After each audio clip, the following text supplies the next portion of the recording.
Hello and welcome back to Blood and Ashes. This is episode 118, where we will cover The Gathering Storm chapters 5 through 10. I'm your host Mo, and I'm joined once again by my setup friends Jody. Hello. And Willie. Set up to fail.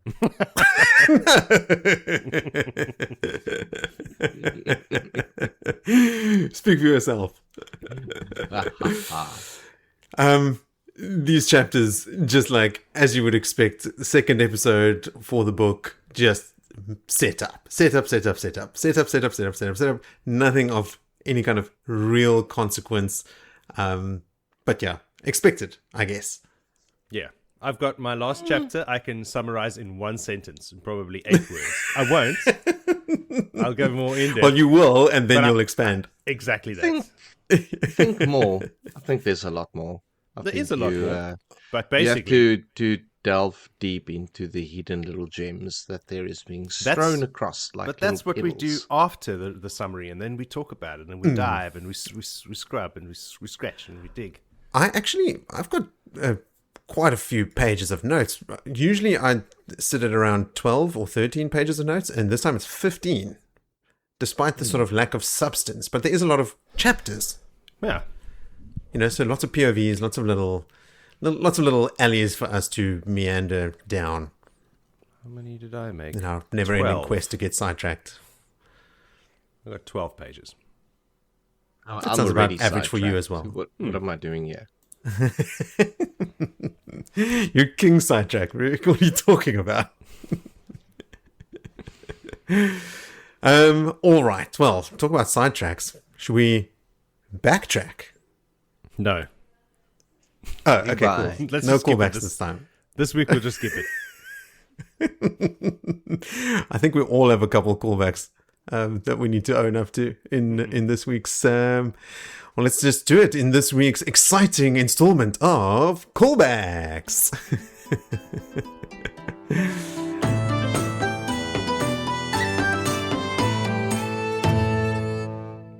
Okay, so a typical crossbow bolt measures 406.4 millimeters to 558.8 millimeters, whereas a standard arrow for a recurve or compound bow ranges between 658.8 millimeters to 812.8 millimeters. There you go, Joe.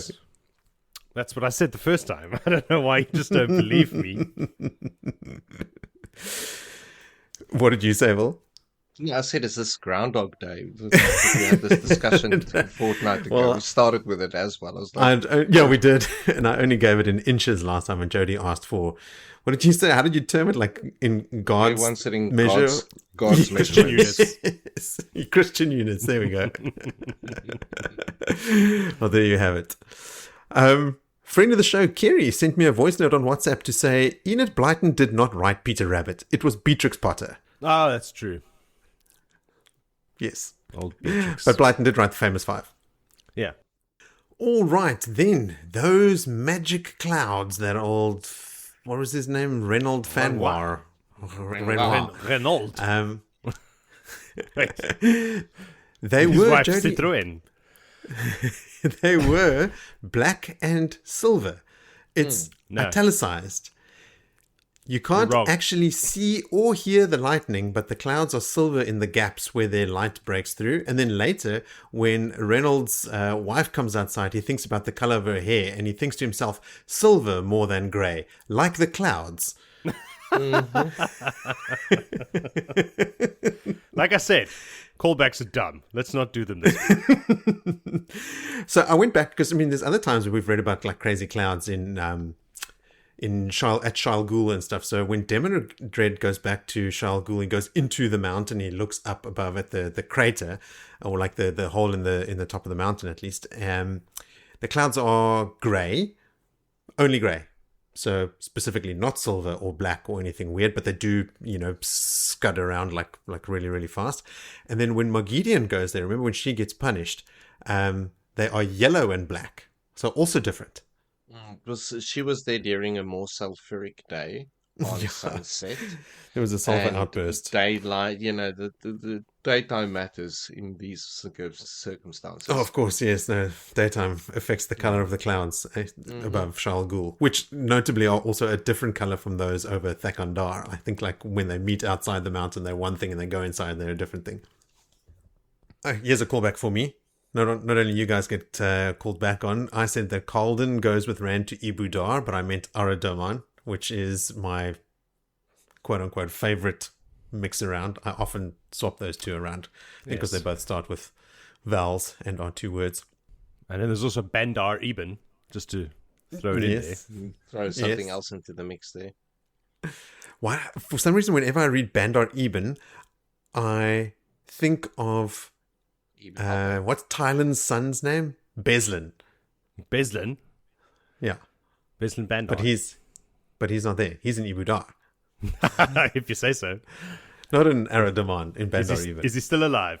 Because he was ready to start a rebellion. He was, but now he's king, and he's been brought in to heal by the Seanchan. He's now of the blood. Mm-hmm. Okay, where were we? Gosh, talk about sidetracks. It's already happened. I've only just delved into the callbacks. I think it's more likely that it's been made Dakuval ready for his behavior. I think he's around at the last battle. I think he's still in charge of the actual Ibudari troops. What is the country called? The fucking Altara? Yeah, that's the one. Yeah. West Virginia? Sure. Yeah, that's the one. Ibudar, West Virginia. Messana's report back to Moradin, Vili, was not actually as bad as you made it sound. In fact, she boasts about how her agents infest the tower and how at the last battle, not only will the White Tower be broken, there will be a large number of Aes Sedai actually fighting for the Shadow. Even Moradin says to her, well, that's a pretty bold claim. Mm-hmm. So she's making it sound a lot better than it actually is. She's upselling. For sure. Asmodean, when he died, I found the quote, because remember you laughed when I said he died in a pantry. What happened was he opened a small door intending to find his way to the pantry, where they would have had good wine when he was confronted by Grendel, or his killer. Shit, you didn't even make it to the pantry, is what you're trying to say. Yes. Then we spoke about Arthur Hawkwing and the breaking and like how long, how much time passed between those. Now, obviously, there's a very, very detailed timeline with like the War of 100 Years and the Trolloc Wars and all those things in it. But the Trolloc Wars end 1,350 years after the breaking. And then Arthur Hawkwing becomes king about 940 years after that. So Arthur Hawkwing becomes king about 2,300 years after the breaking. And then the new era begins about 2,500 years after the breaking. So about 200 years after Arthur Hawkwing rose to power. And then obviously the Eye of the World starts in 998 new era. So basically 3,500 years after the breaking is when Rand's story starts here. Mage Hand is not a concentration spell. Oh. I also thought it was, but it isn't. I should know that, playing as a warlock at the moment with Mage Hand. Oh, we should have a conversation about that after this recording, Moritz. Remind me. Yes, we will. I feel like a D&D night must be creeping up on us, surely. It is. Well, Danny's working on our one-shot is what I want to talk about. So. Okay, great. Okay. Put a pin in that one. Right, Joe, we had some different reads on Egwene's reaction to Maidani and Elida's behavior in Elida's study. You were thinking Egwene figured out in that meeting that Elida knows that Maidani is a spy. And I was saying she already knew that Elida knew, but she only figures out in this room who Maidani is. Yeah. So, firstly, these are actually Elida's rooms, not her study. So, they're not the traditional Amelin's quarters, though. Elida had set up new rooms, presumably up high in the tower. Remember, she wanted to move up high. She wasn't using the traditional study anymore. She wasn't using the traditional Aes Sedai quarters anymore. She, sort of isolated herself at the top of the tower. And then when Elida calls out to Maidani, Egwene immediately thinks, why wouldn't Maidani flee the tower since she had specifically told Bryen to warn the ferrets that they have been betrayed? What I read when I went back as well is that Bryen, when Egwene tells Bryen to go tell the ferrets, hey, I betrayed you to Elida, she knows who you are, get out of here. Rhiannon says to Egwene in that moment, she's actually already told the Greys, of which Medani is one. So Egwene didn't even have to tell Rhiannon to go tell Medani that Elaida knows she's a spy for the rebel Aes Sedai. Medani already knew that at the time that Egwene found out that Rhiannon had betrayed them. And still she stuck around. No, that's evident in her behavior. Like, she knows she's being toyed like a cat with a mouse. But she's taking her job so seriously. So Egwene actually says to her when they're sort of like mopping up the soup and Elaida's shouting out the door saying like, I know this can be hard, but you've done really, really well to stay this close to Elaida. Don't worry, we are going to get her. Sometime we can do what we have to. Because, remember Medani asked her, how do you do it? And she's like, because I have to, because I must. We all suffer, for our role, and you have done admirably. So she doesn't tell Medani to run away. She tells her, just hang in there. Egwene quickly figures out that Elaida is playing with Medani, setting her to research. So, like, Elaida's telling Medani to go research punishments for traitors and talking about the additional oath for loyalty, which is, well covered in the last episode. So this explains Medani's terrified expression. And lastly, Egwene clenched her fists and said nothing. The back wall. So this is when Egwene enters the room. You're going to laugh. Egwene's clenched her fists and said nothing. The back wall was set with a long serving table bearing several silver platters, their polished domed lids dripping with condensation from the heated contents. Bullshit. There was also a silver soup tureen, and to the side the Grey sister hovered near the door. So this is as Egwene has walked in, she's observed this. She hasn't walked over and lifted the lids or anything. So there's no condensation on the inside of the lid. She's standing on one side of the room looking and observing the condensation from the hot food inside. I will, however, throw Brandon Sanderson a bone here and say that he could have written this from Egwene's point of view, and she doesn't know how condensation works. So she assumed there was hot food under those lids causing condensation. But that's the only out I'm willing to give her. Unless. True. Unless that specific cloche had like ice and ice cream. Made a cold one. It says, their polished domed lids dripping with condensation from the heated contents. Like, if he didn't even put in the heated contents, he would have passed my pub But test. it doesn't say that no. they're not Sorry, transparent. Brandon. Polished, you can polish. He says they are glass, silver. Polished silver. not polished domed lids. It says silver, polished silver glass. It says silver platters, they're polished domed lids. Silver Imagine platters and polished domed lids. It could be glass. With Okay, so explain to me how glass causes condensation on the outside when no, there's it's on hot the things inside. under They're them? seeing it on the inside because it's glass. She can't. Oh, because she can see through them. Oh, Jesus. There we Okay, go. yes, Billy. We found Yes. a way to explain it. That's what I said last time. It's just Now explain glass, how you it's a polish glass. glass.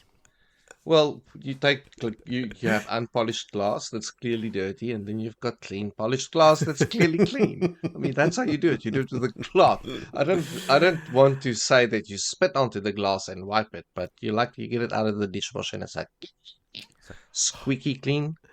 Give it an extra wipe just for good measure. I'm willing to say that in a court of law, Villy might have introduced enough reasonable doubt as to not make it a conviction. But I do not think that they are glassed, because that is not a thing that you ever see. Hashtag Objection, Your Honor. glassists. But it could happen. You don't know that it wasn't glass. I think he's therefore. spoken enough to introduce contempt of court. Wait, no, That's this is probably the direction a high it's finding. supposed to go. I should be lauded. I should be hailed. We also met before this, Moritz, to come up with a plan to sidetrack you as much as possible in today's Well, it's recording. working. Well done. Job well done.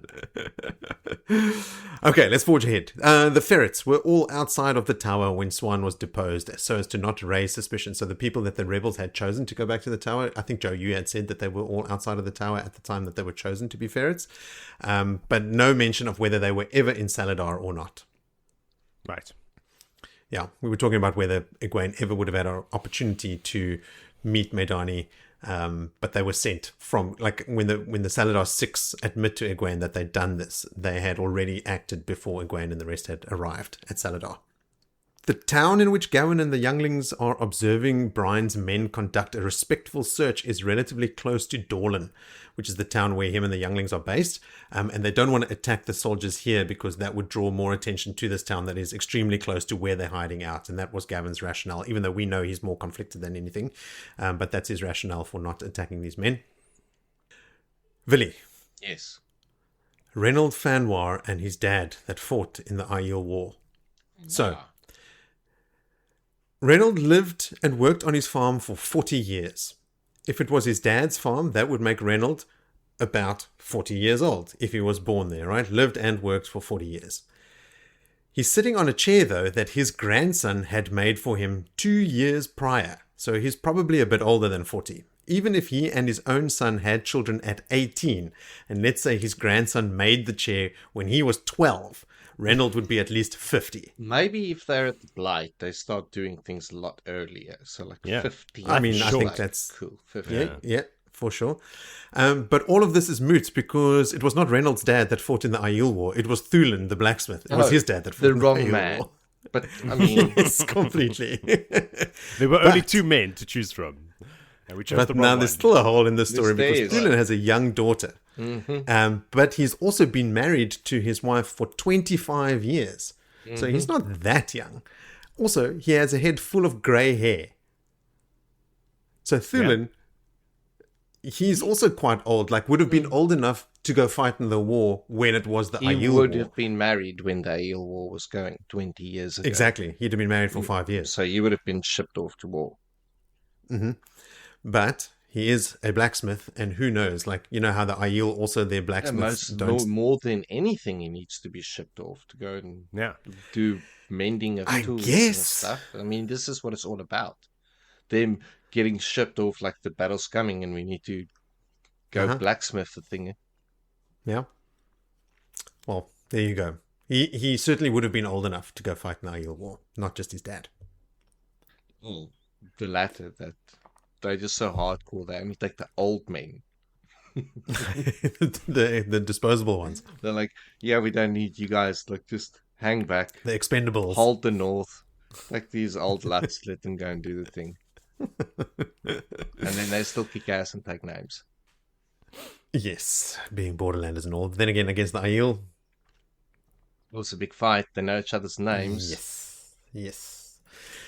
Okay, but that's it from me. So let's hand over the baton of responsibility to our listeners, and we can start with a screw up on my part for not having checked Facebook for some messages for a little while. And Mr. Dependable Ian Yellen had one waiting there for me from quite a few weeks back. So here it goes.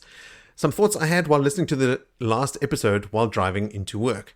Rand's black spots could be Saar, and although he doesn't use the true power yet, it may still be a side effect of the continuing connection with Moradin, since the more you use the true power, the more you see it, even when not using it. Sure, Yes. I'll buy that. I have a counterpoint to that, though. When someone who uses the true power has plenty of Saar moving across their eye, it doesn't impair their vision. So I don't think you can see them from the inside. It's more visible on the outside. Whereas Rand is talking from his point of view. He's seeing spots in front of his face. And it is sort of like, it's noticeable. Like, oh, where are these spots coming from? So he is obviously very aware of them. What if the inverse is Counterpoint. happening with their connection?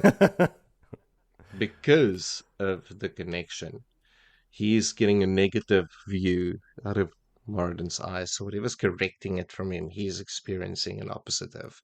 Or he's Are experiencing you the going correction. to argue every point I make tonight? Every point. Make no more points. Okay, strap Problem in. solved. Strap in, everybody. No, but I mean, it could be. Like, so whatever. But I think you'd be reaching. I think the simplest answer is usually the right one, right? Rand got hit in the face with a fireball and was seeing spots. Yes, That's that's my what I number said. one theory still. Yeah. But number 2. All right, Ian continues. When Taim gave Rand the seal, they weren't fragile enough to be broken yet. They also probably figured that it would help get Taim, who always seemed off to get into Rand's good graces, and they could just get it back later if necessary. And then all the seals were breaking on their own just a little bit later as the Dark One's touch was increasing. Sure. I agree with all of that, except that why then did they try so hard to steal them back? You know, like they almost killed Bryen. They attacked Davrin Bashir's wife. Like they had a concerted, coordinated effort to steal the seals back. If they were happy to let them go because they were going to break anyway, like why even do that? I think we've covered this, is that there's so many different factions. So maybe the giving of the seals was authorized by someone else, and the retrieval I think of the them giving was is by certainly someone what else. Ian is saying, yeah, like, and what you were saying last time, Joe, is like getting in Rand's good graces and maybe thinking like, oh yeah, we can steal it back again. I don't know. It feels like a big play for. It's about. I worked it out. It's about 128 days after Taim gives the seal to Rand, they try and steal it back. So but a couple of months. Listen, refresh my memory. How did Taim get the seal? He apparently bought it from some farmer. They never tell. He tells a story to Rand about getting it off some farm somewhere. Clearly a lie. That's what I'm saying. Like, he gave it to him, and then some Forsaken later went, what? 128 days later went, what the fuck? You gave him a seal? And then organized his own retrieval of it. It's like, I don't want you to give away the seals. You never talked to me about this. That's what I think. There's so many, like, opposing factions amongst the Dark Friends and Forsaken that they're always There working was a against each backstory other. to that. Oh, yeah, Misunderstanding. I'm sure. If there was any one Forsaken that Taim would have been operating under, it would have been Demandred, because I think he's the one that freed Taim from the Aes Sedai. Yeah. So Taim would have had to come across the seal between being freed by Demandred, had no contact with any other Forsaken, because you would think Taim would report back like, hey, by the way, I have one of the big boss's seals over here. What are we doing with it? Yeah. I don't know. It's still odd. Indeed. You can hand wave it away a little bit, but it still doesn't sit well. It doesn't fit. Well, I've neatly got a into the narrative perfect sort for of me. plot. That Of course but you of do. course I do. You were expecting that. Yes, the seals are actually made The of moment glass. sat and- with it, he had it on his desk at home, and obviously after It time was a paperweight. was freed, he popped around there. They had a discussion, and he's like, "How do I convince the dragon that I'm trustworthy?" He's like, I don't know, grab one of the trinkets and give it to him. So he grabbed the wrong one, obviously, pissing it off, like caused the huge of a ruckus. That he's like, "Oh yeah, I'll All a just grab big this mistake. cup warm. What do you call it? Coaster. I'll just grab this coaster." It's cool black and white coaster You'd I've like, got. yeah, this is the Randall like this. It matches his flag. yes, exactly. It's like, this looks What a neat. coincidence. And then later that evening, you just like a castle view and demanded, Where's my coaster? "Where's my favorite coaster?" one. Okay, back to Ian's message. He says that Perrin planned a battle that did very well. Matt planned an entire campaign that takes more talent. Also, Perrin did what Matt says a general should never do, and that's to get into the battle. That's why he needs Tam, who runs things when the battle needs to change. True.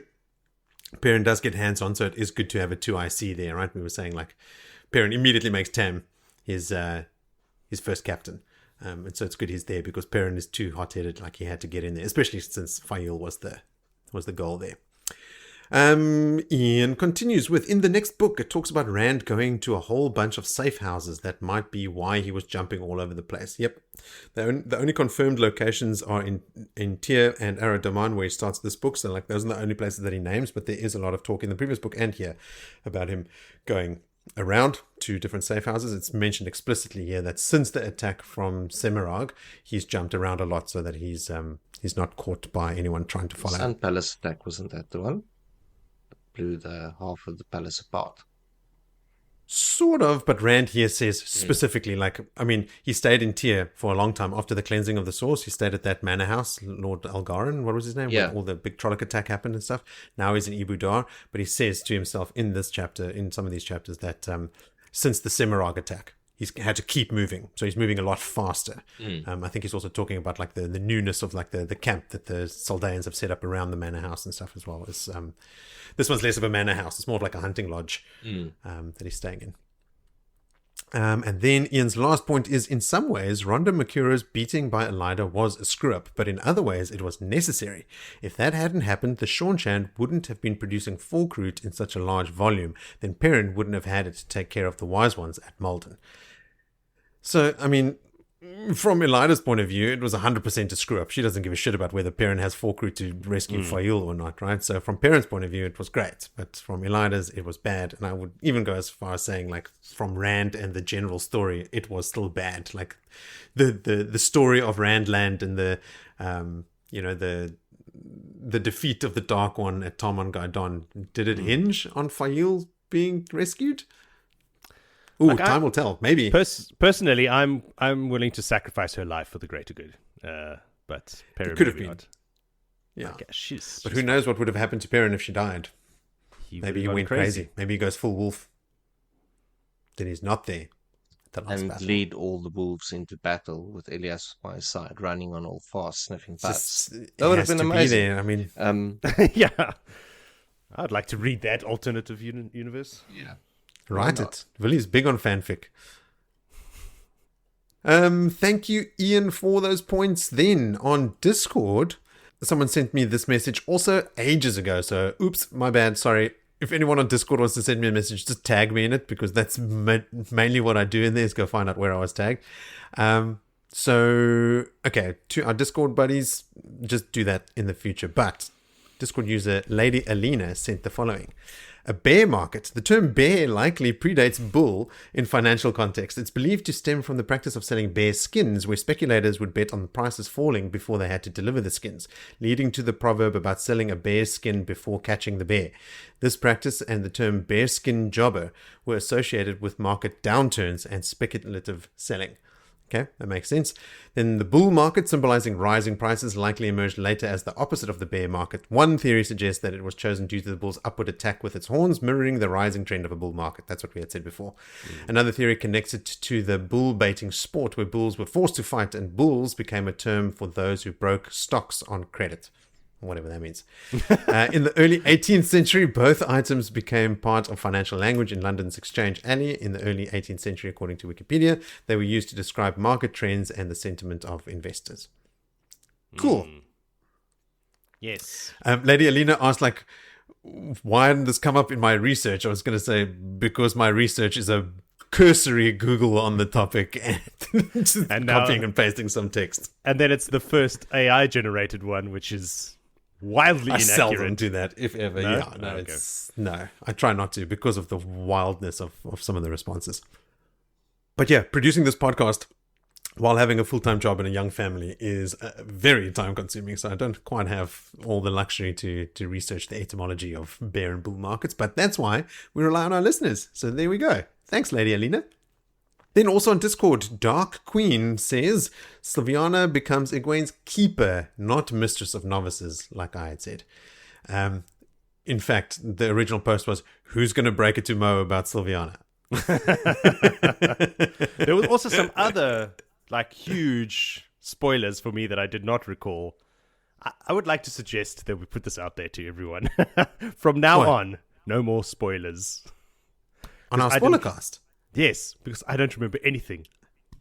Really? Or at least market spoilers when you're going to say it. Or I'm not going to read things in Telegram, in Discord anymore. Oh, no. Yes, Oh, 'cause don't be like that, she- having a little sook now. I'm going to have a sook. I'm just going to go lie in the corner and cry and kick my legs. So I was like, what happens? She was like, Doylan Mellar and his attack on Oh, yes. Elaine. Yes. It's like, he does what? No! Yeah. Also, I went and read up about that. Yeah. It's like, Yeah. I still want to, because now, like, really having no clue about what's going to happen in these next couple of books. I was like looking forward to discovering some stuff. There's going to be gonna plenty more. heaps. Don't There's worry. stuff in these chapters that I don't remember at all. Okay, then Marlene sends in another message, and it goes like this.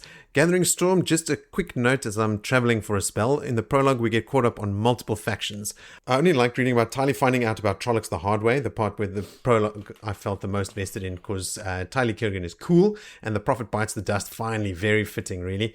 It was interesting that his mind cannot maintain a thought, and his failure is the result of various other weak followers, or were they valiant and unlucky? And Fael shows us what executive action is. Too true. Thanks, Marlene. Then Matt, with 2 T's, sends in this message.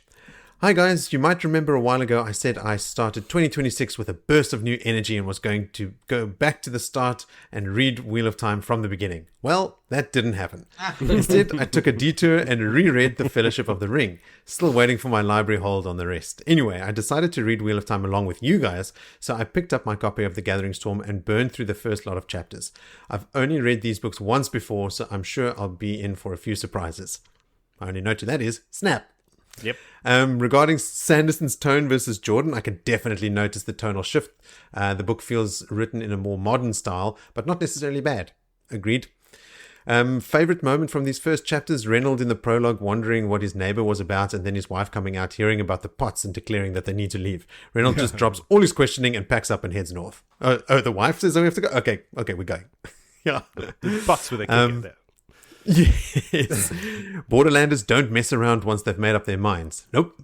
Least favorite moment, the exchange between Aviendha and Amis. I'm really starting to get over the wise one's whole punish them but don't tell them anything about what they might have done, but also you shouldn't ask what you've done but because reasons.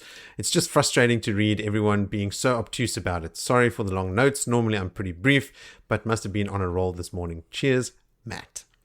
Yeah, I agree. Just give her certificate of completion and welcome her in. Have a ceremony, whatever. Done. Let's go. No, too easy. Listen, don't get me started on these Aviendha chapters. I'm one chapter ahead. Oh, yeah. And oh, no. It's an Aviendha chapter, and my God, it's fucking infuriating. Oh, no, Joe, don't say that. Sure, well. Okay, well, look. Are you Very about to go no, off on the next chapter? Should I stop you? Don't encourage me. We can leave this for next recording. Okay, let me quickly scroll to the end of my notes. Yes, Joe, you are doing the next chapter. Yeah, I know. You're going to enjoy it. You. I'm not enjoying it. I've done it. I've read it. He's already read it. Yeah. Something about Adrin. Yes, the death of Adrin. Yes. What I was going to say to Matt is that there are two types of that phenomenon that he is referring to here. The one is the normal one, where the wise ones just do punish the apprentices, and they don't ask about what it is that they've done because they would incur too much toll, right, by not knowing what it is that they've done wrong. So they just do it. This, where they are pushing Aviendha specifically to stand up for herself, is for the reason to make her say, no, actually, I won't do this. I'm a wise one. And like we said in the last episode, like Amis is dropping clues there. She called her, I want to ask Aviendha the wise one. She still didn't catch on. So she's obviously just not ready. Yeah. Okay. Are you guys ready for a blast from the past? Yeah, Angela writes in with this from from episode 43. Jesus. This is a long callback to episode 43 from Fires of Heaven, chapter 15 to 19. You mentioned how unrealistic it was to expect Galad not to recognize his own sister Elaine with dyed hair. I would like to provide first-hand anecdotal evidence of a time when my own father did not recognize me after I dyed my hair dark brown. I will point out that my natural hair color, which he had been used to seeing me with for almost all of my life, is dark brown. Yes, I had dyed my hair back to its natural color. He walked into the living room, looked right at me, said, "Where's Angela?" and walked out again. I thought he was joking. He was not joking.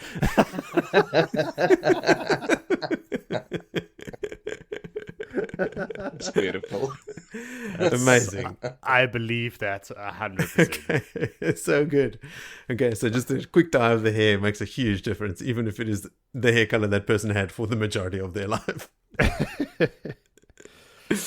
Angela continues and she goes, as I know Moritz loves spotting typos, in my disintegrating edition of Lord of Chaos, when Rand first goes to the farm, I suddenly realized that all the male channelers were, as written, channeling Saidar and not Saidin.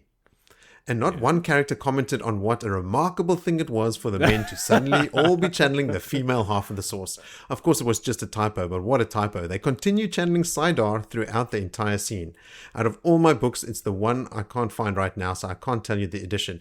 Only that it's an old paperback and it's falling to pieces. Interesting to hear if other copies have the same typo. I have the 1995 Orbit publication, and it does say Saidin throughout that chapter. Interesting. Yeah. But good spot. I do enjoy those, Angela. That is, hang on to that book. It might be worth something someday. Well, Nice. apparently not in its current condition. You need to pour it into resin with the relevant page open or something. There's an idea.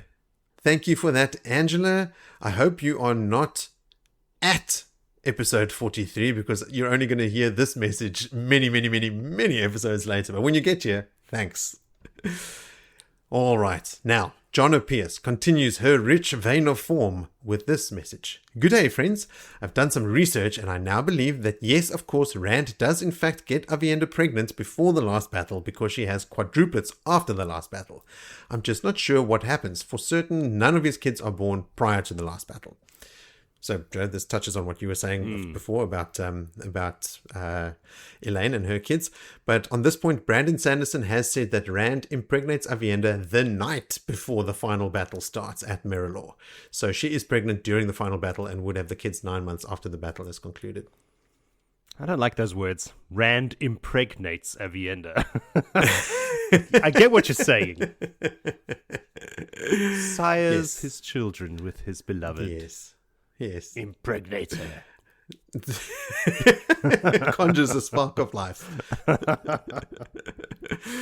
Jonna continues with, I now think it's probably maybe a month or two at most from this point until the last book. Elaine has probably got 3 or 4 months left of the whole pregnancy, so mathing that out, if she's not going to have them till after the last battle, there's literally no way there's much more time than that.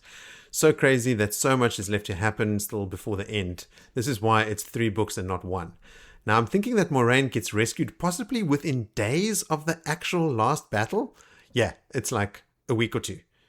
Like, the events between her rescue in Towers of Midnight and the beginning of the last battle is like a couple days. So she just gets like, she gets subbed back in. She was so close to just being able to sit it out. Yeah. Come back when it's all over. Nope. Yeah. Also, after reading this stretch, I'm wondering if I'm wrong about Ituralde. Maybe his orders are fake and he's already been put to work on the dark side? Or is that kind of the one who Elaida has captured and is keeping in the tower? Maybe she forced him to send those orders. I'm unsure. So the king in the tower is Matin Stepanios of Ilion. Ituralde's orders are fake, but they're from Grandal, posing as King Al-Salam. And at some points during the events of Fires of Heaven, Elaida has King Al-Salam kidnapped and he's kept somewhere on the Caroline Grass. So he's not at the White Tower. He's being kept in hiding somewhere else. But it is Elaida's work. It is her fault that Ibudar is in chaos because there is no king and Grandal has set up shop there. And she has sent Ituralde those orders, and they are fake. But what she didn't realize is how effective Ituralde would be at fighting the Seanchan, because that's what the orders were. Yeah. Go engage the Seanchan. Anywho, as always, keep up the amazing work. We appreciate you so much. Hope all is well with everyone. Congrats on the new Digs Villy. Happy Sunday afternoon, Jonna. I think everyone is going to mention from now on whether it's a Sunday or not, which is a great little tradition for us. Hey, you can tell us if it's a Friday, it's a Tuesday, whenever you're listening. That'll be cool to know. Yes, do. All right, one last little order of business, or should I say 2, because we have 2 voice notes from friend of the show, Rowan, and they go a little something like this. Hey guys, Rowan here. Don't remember how long it's been. I know it's been a while, but if I haven't congratulated you on episode 100, then consider yourself congratulated. I would also like to congratulate you. I'm a bit behind you at the moment. I'm catching up, having been down a heavy D&D rabbit hole and Stormlight Archive. Now I'm catching up in the New Spring episodes and having just listened to you guys debating when Wheel of Time correlates to Hobbit time. I think you have now reached God tier nerddom, where you are comparing the time frames of one fantasy series to the time frame of another fantasy series instead of normal time. Yeah, that was an interesting listen. So well done on that. I'm looking forward to. I've really enjoyed New Spring and listening to you guys going through New Spring, and I'm going to try and catch up Knife of Daggers as soon as possible. Take it easy, and I'll be in touch. Bye. Me again. Just a little postscript. I just wanted to note that I've really enjoyed some of you guys' insights in New Spring. It is actually the first time that I'm reading New Spring, so it's been it's been a cool read. Really enjoyed seeing the relationships between Moiraine and Swan. And I really liked, I think it was Jodie's comment about continually having to readjust, thinking that he was reading about Egwene when he was actually reading about Moiraine. Because I kind of had that kind of double sense going on as well. I kind of had a lot of mental parallels going on between the two of them, which was pretty cool. And yeah, and seeing Lan, a bit more of Lan's history and old Bukama and all of that stuff, and the respect the Aiel gave to Lan during the Aiel Wars. Yeah, really awesome, and agree totally with your guys' points about where the book comes in the series, being a really nice moment to get all these insights and Black Aja insights, etc. Really cool.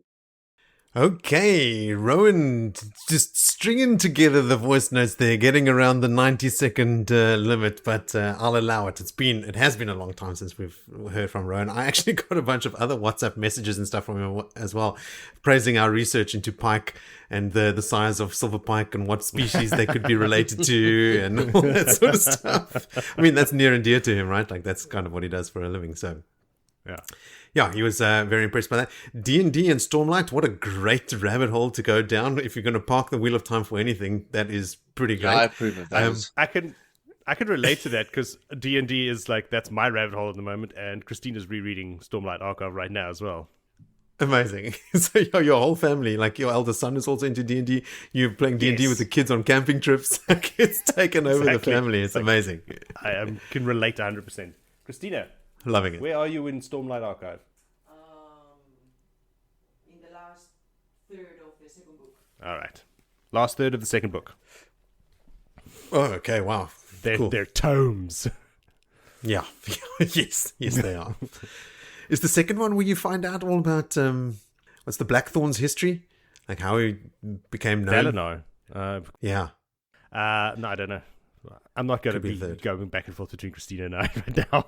let's focus on Wheel of Time and how the times compare to the Hobbit times. Also, Rowan, I'm going to take this opportunity to be pedantic with you. Knife of Daggers. Which book is that? Very interesting book, that Knife of Daggers. I was going to say. Yeah. So book 8 or 11? It's that lost book that no one talks about.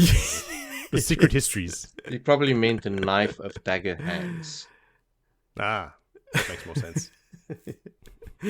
Rowan sent me another voice note on WhatsApp as well, just to talk about how he solved his own problem that he was going to send a message about. Like when Swan takes a horse somewhere and she leaves it somewhere, she ties a really complex knot in it, but she's a fisherwoman and she should know like really simple knots that are easy to both like tie and untie, you know, like for mooring and all that sort of stuff. But then you realize that she tied a complex knot so that no one else would steal the horse when she left it there. So that's why she tied a complex knot. So this is the extent of Rowan's like re-engaging with the series. It's just like on every level, whether it's the fish, the knots, or the experience of Moiraine versus that of Egwene in the White Tower. It's all happening for Rowan. So Rowan, I expect plenty more messages in the coming months as you catch up to and inevitably overtake us.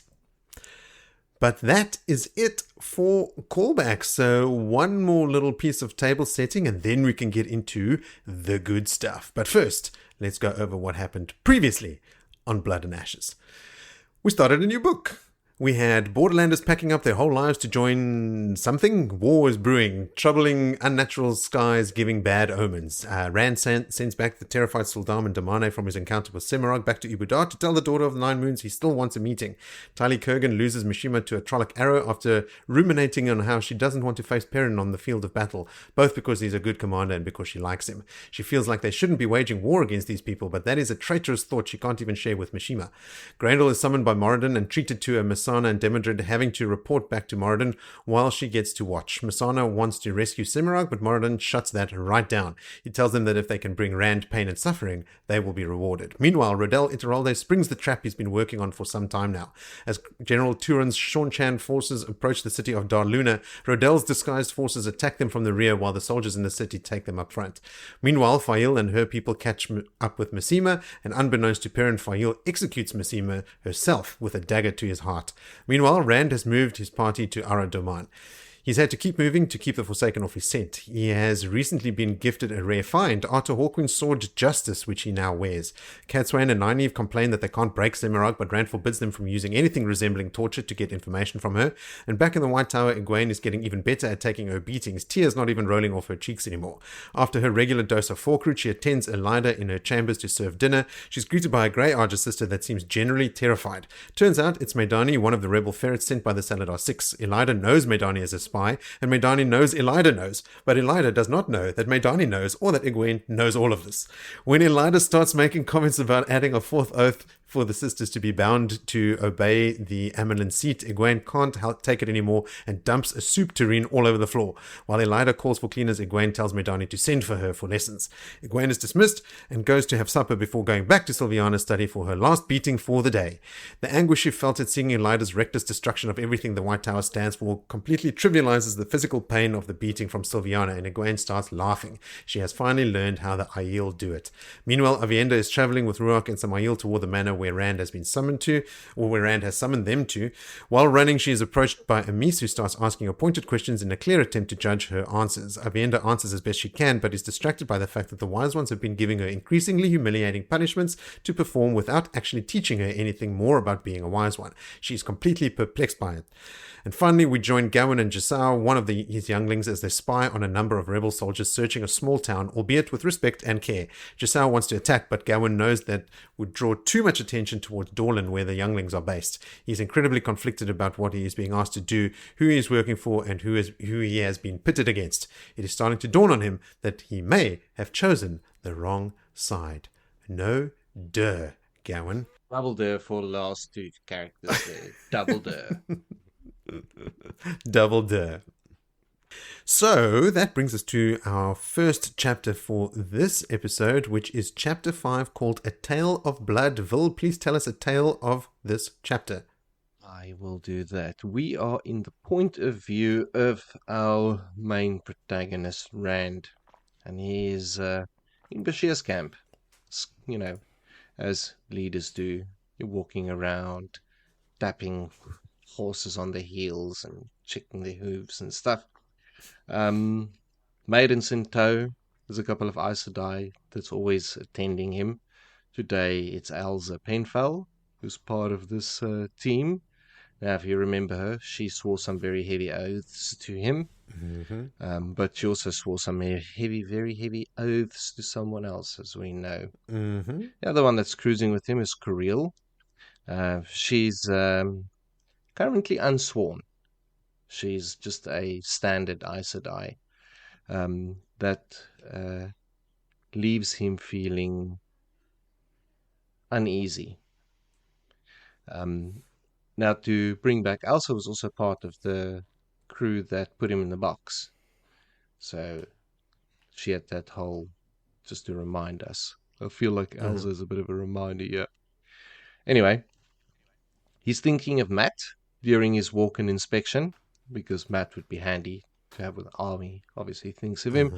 And that brings up of him playing dice and having fun on the road. Tuan has not been with him. The diminutive little small dark-skinned girl has been gone, but he needs Matt. His strings need to start tugging on the Matt and on the Perrin, as we'll learn in later chapters. Out of the camp and nearing the traveling grounds now. There's gateways in action, people coming and going, and guess what? Our favorite people, the sea folk, has arrived. This is the return of... What's her name now?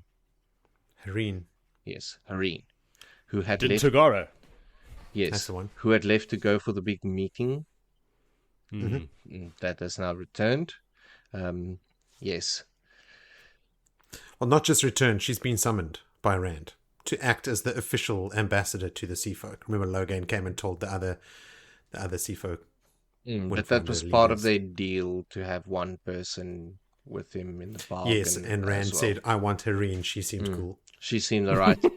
She made a good bargain. Yeah. And as for we Rand. learn, it was acknowledged by her people. So, To be clear, they did not acknowledge that it was a good bargain. They thought it was a bad bargain, which is why yes, they punished we'll her. get there. Hence they're hanging by the heels. I was of just the reading beating. one note here and laughing. But anyway, she steps straight out of the gateway, tied from a travel, suitcases in tow. So imagine now you've been on like a 20,000-hour trip on a plane, and you walk straight into your boss, pissed off that you're not responding to the emails and deliveries are late. This is effectively what she walks into off the bat.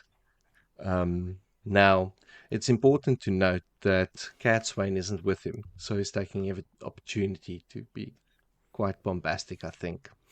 Yeah. Rand then asked Serene if she was punished for the bargain, and oh boy, was she punished. She speaks before she can even sort of realize what's happening. His Ta'veren is very strong at this point in time, so she just blurts out how she was hung naked, upside down and beaten, and all the rest of whatever happened. He's like, geesh, okay, that is pretty harsh. But he wants a question answered by her that she didn't want to answer, and he says in bargain way that he'll give her one question where he will truthfully answer. That is what they do with their men that can channel. He doesn't like the answer. It's either you get dropped off on the island with one coconut, or you just jump off the bow of the boat with a rock in your arm. Take the honorable way out. He says, no, this has got to stop. These men have to be treated differently, but gets reminded that things takes time to change. And he tells her to notify the Seanchan, the sea folk, that this Sardine is clean now. If men can channel, stop killing them. Because they're not going to go crazy. There's no need to kill them. You can send them to the Black Tower or something. And she still seems skeptical. So I don't know how quickly how many guys are going to die unnecessarily because they find out they can channel when Sardine is already clean. In the next decade, a lot. And I think one of the things that's also referenced in the other chapters is that it took them decades to believe the men are going insane. Like in the beginning, in the breaking, they didn't believe it. Yes. Like it took them decades to like, oh shit, they're the enemy now. Yeah. You got to do something about this. Yeah, they're all going to kill us. Not just the ones that have turned to the shadow. 3,500 years of reinforcing that sentiment. And they go like, And hey, now you just it's because you clean, say it, stop everyone's like, oh, fine. No. Yeah. No. Yeah. For 3,000 years, we've been burning them at the stake. We're not going to change now. Yeah. I look forward have to all that these crackling every year. I mean, that's why all the power structures and stuff are female, right? Like men are inherently less trustworthy because of what they did and what they could potentially be.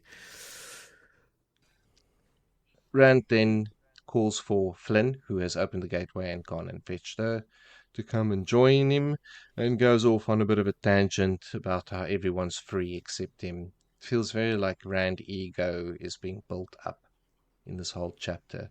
His insanity Rand period is coming very fast. I don't know that it's his ego. If anything, he's letting go of his ego. He's sort of surrendering to what he feels is inevitable. He has a line here that says, what does he say? Oh, the very first line of the chapter, or on page 1. What he wanted no longer mattered. He understood now. You know, like he's still having a surrendering. moan about it. Yeah. It's having a He understands it. It's finally dawned on him, and now he's like, ah, fuck. Yeah. But Now. do not get all stirred into his emotions because news from the underground and Eel has arrived. And the scouts thought that they spotted them, but Rowan points out the Yeah. obvious, that they wave at you. It's like you seeing them as them waving at you. Hi, we've come. And send word to all the head honchos. Rock and the clan chiefs have arrived, so his army arrives. Then we change point of view, and we go to our favorite Aes Sedai Cadsuane, who's on the second floor bedroom that's been cleared into interrogation torture room or / just interrogation room. And Cadsuane is viewing this interrogation going down that Maurice is busy conducting, and Semirhage is not having any of it. It's a joke. Like, they can't do anything. They're going about it all the wrong way, and Cadsuane acknowledges that it's not playing out and mutes the conversation quite abruptly to tell her, and proper mute, eyeball lasers and all the rest. You can't finger read, you can't lip read, you can't nothing. And tells her that, look, you're losing control of her. And she knows she is. She's like, it's very frustrating. I mean, you can't do a thing, and this woman tells you how she's going to replace your blood with a fluid that will keep you alive in total agony for an hour. Like, that's her record in doing it. Obviously using the power.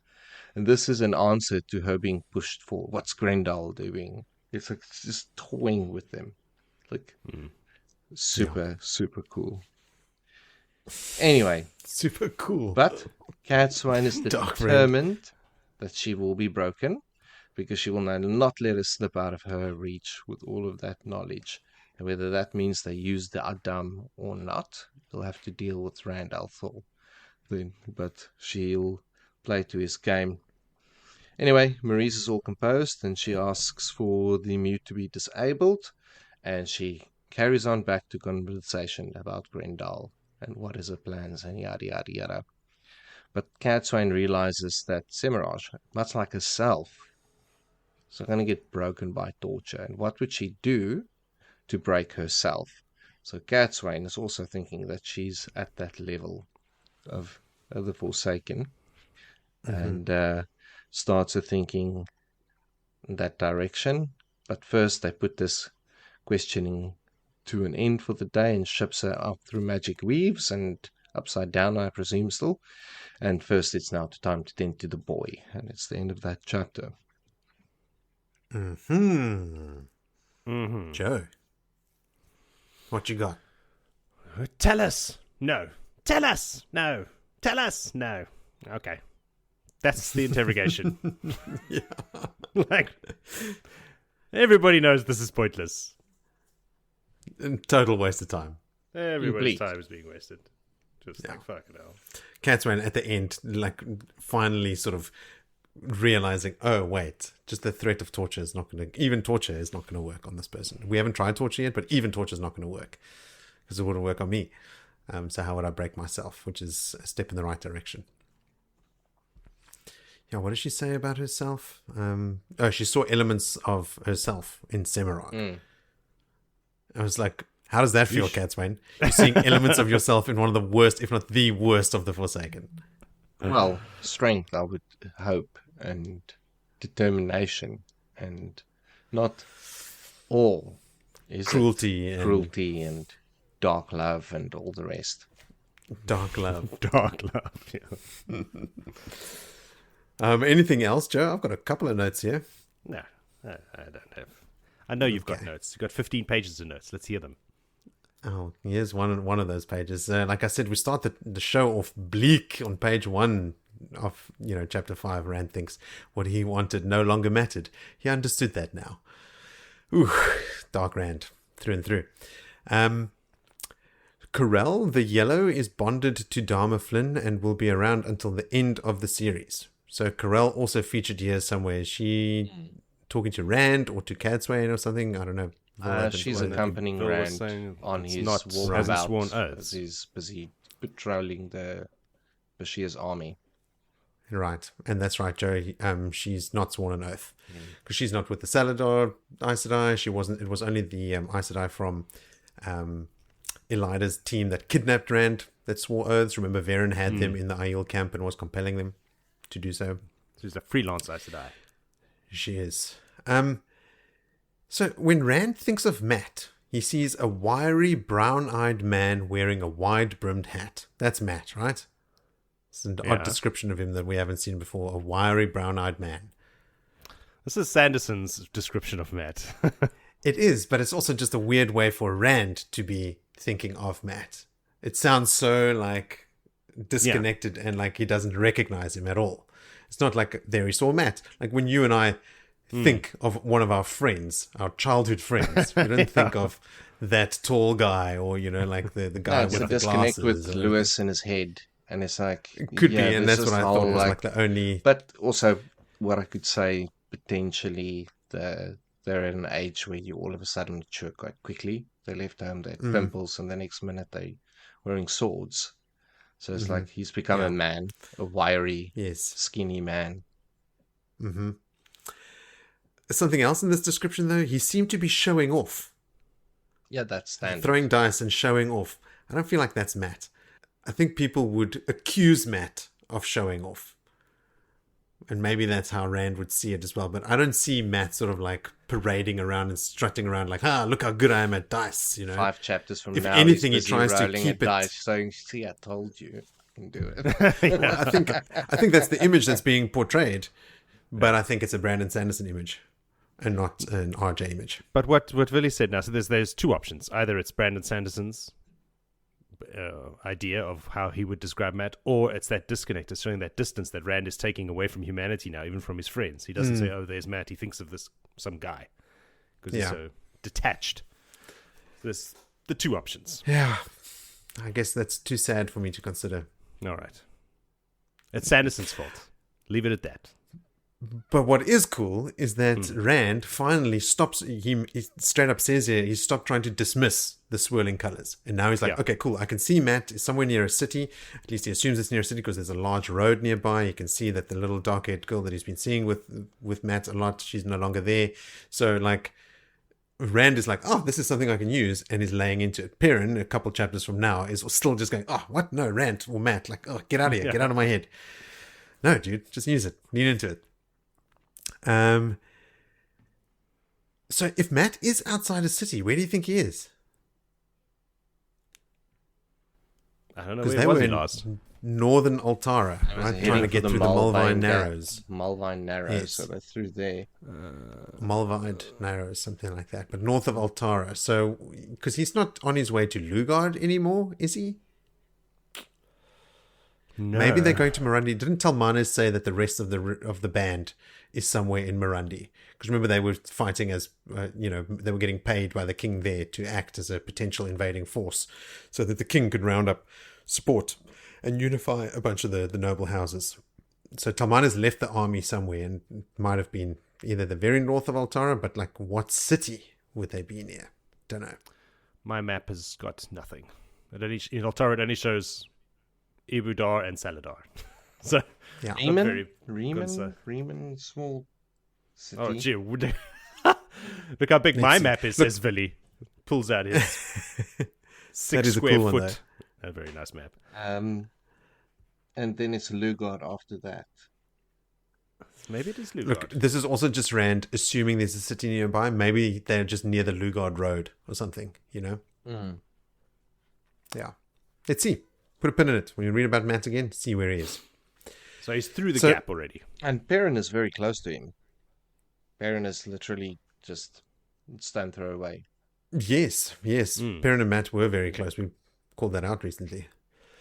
So Rand also sending messages to Tyr, to King Darlin Cisnera, build an army and come to Ibudar. Oh, sorry, not Ibudar. I did it again. Arad Doman. I was about to really? I was looking at my map again. At least I caught myself. In my notes, Jody, it says, Rand building an army in Tyr also to send to Arad Doman, which is correct. And then the very next sentence, he's focusing a lot of attention on Ibudar. No, Moritz. Arad Doman. No, that's funny. Rand also says the last battle is close, very close. I'm actually starting to feel that now as well. You know, like it does feel imminent. Like things are really on the move. Well, the sky's smoky and zooming in on you. The Yeah. places change Sky. like molten rock. Black and silver, Yeah. apparently. Logan mentioned how hesitant the sea folk were to send Hareen back to Rand, and he wonders if she's too high ranking now. Lol, it's the opposite. She fucked up her last bargain with the Dragon Reborn and got thoroughly chastised for it, so lost a lot of face. So obviously they would have been really worried about it, the rest of the sea folk, by Rand getting her back. Was how they're going to guarantee that Rand isn't going to get more bargains out of her that sort of benefits him and not them. There's a little mention here where Dharma Flynn says about the gateways. He's not talented with gateways, not like Androl, which is a cool little planting the seed so that later when we read more about Androl, we can read about his wonderful gateways. Rand thinks to himself, and I wonder if the Asha'man who have been bonded by Aes Sedai see it the same way, that the Asha'man are Asha'man first and warders second. I wonder... Those who have been bonded as warders, I mean, that's a very, very personal bond. I wonder if they feel the same way. And I guess with time, I think it'll only lean more warder first and then Asha'man for them. Yes. Agreed? Are they Don't Asha'man agree? who ward or warders who channel? Happen to be Asha'man. Yeah. I think they're going to ward first before they do their own business. Okay. Then Rand, getting all philosophical, he feels like duty was forcing his hand as often as the prophecies did. Or are they the same thing? My freedom is an illusion. My buddy here in Bellingen that I got to read The Wheel of Time, he burned through the entire series on audiobook in like a year or something. Like he just, whenever he was not doing something actively, he was listening to Wheel of Time. And when he finished, I said, all right, cool, you're going to have to come over so you can decompress and debrief and ask any questions and we can talk about stuff. And he was super interested in this idea of free will versus prophecy. You know, like, is it all deterministic or is it free will? Like, what is the deal here? Unfortunately, I couldn't illuminate anything for him, but we did have a fun time just talking about it because, I mean, it's impossible to know. Then a couple notes on Semirhage. So she seemed like the one in control despite being shielded, bound, and suspended upside down in the air. She still seemed like the one in control in the room. And that's a room containing Cadsuane. In the Cadsuane nude having as that well. thought. Oh, she's not. No, nude. she wasn't in the In nude. my mind. It's specifically called out that there's a flow of air that actually holds her dress up around her ankles. In your mind. And the book.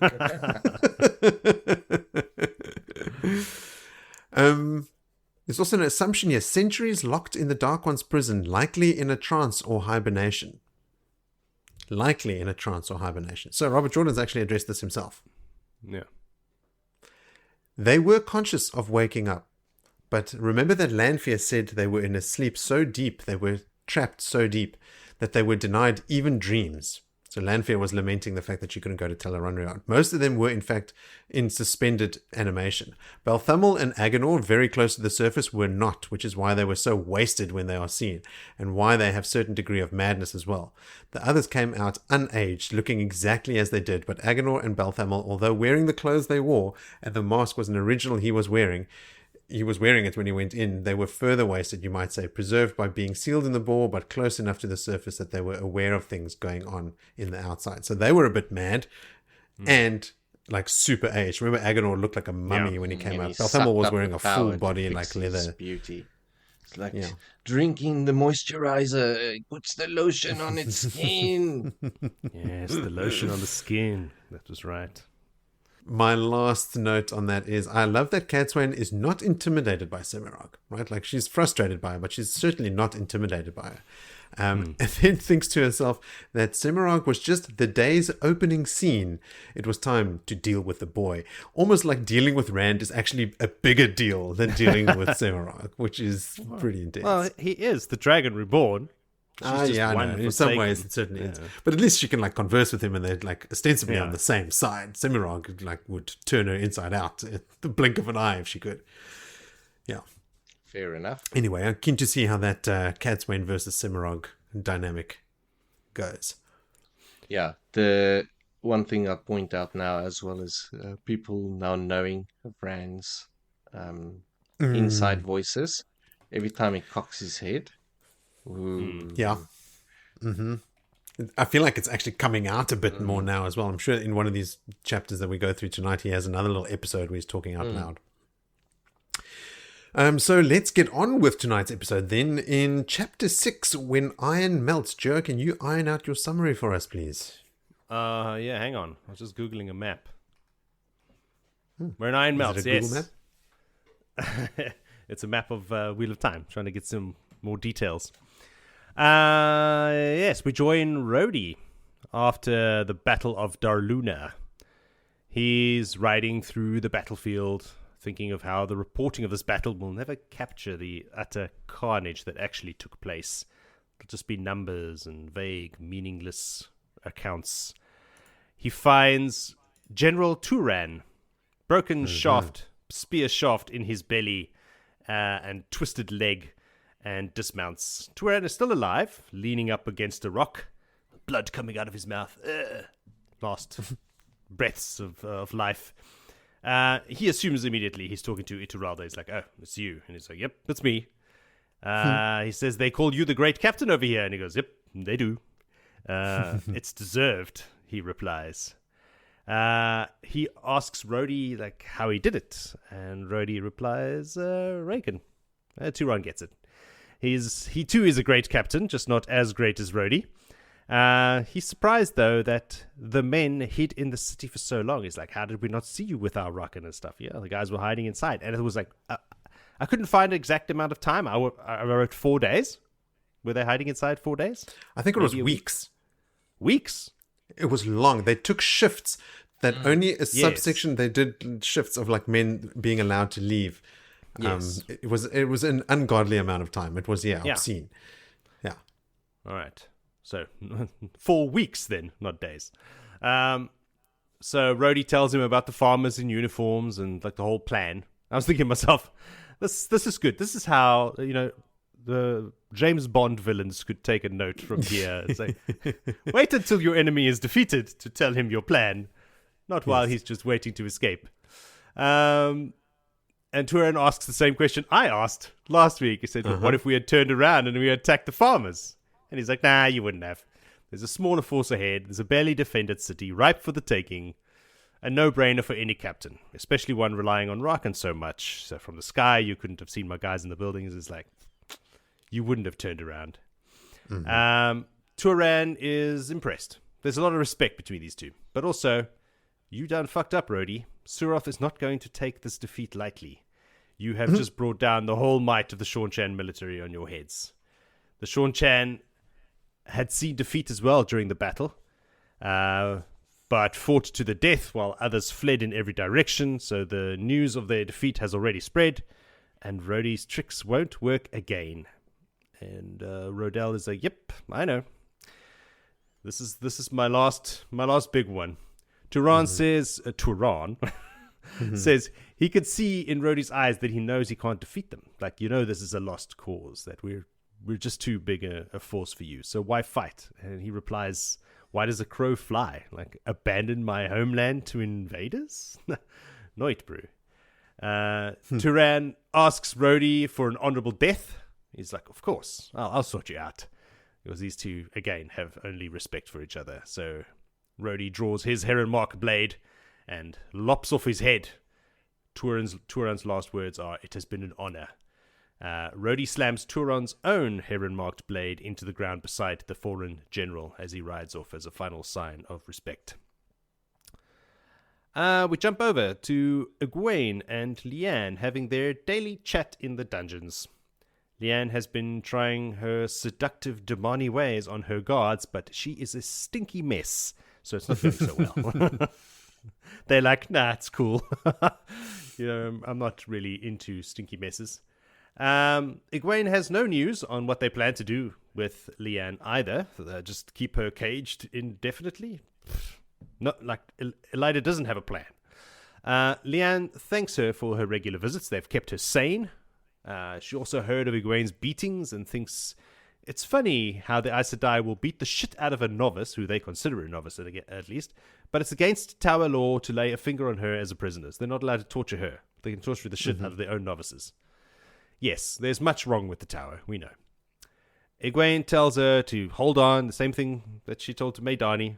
Just hang in there. Elida will fall soon. I've written here, will be taken down, but last time we discussed that she's going to bring herself down.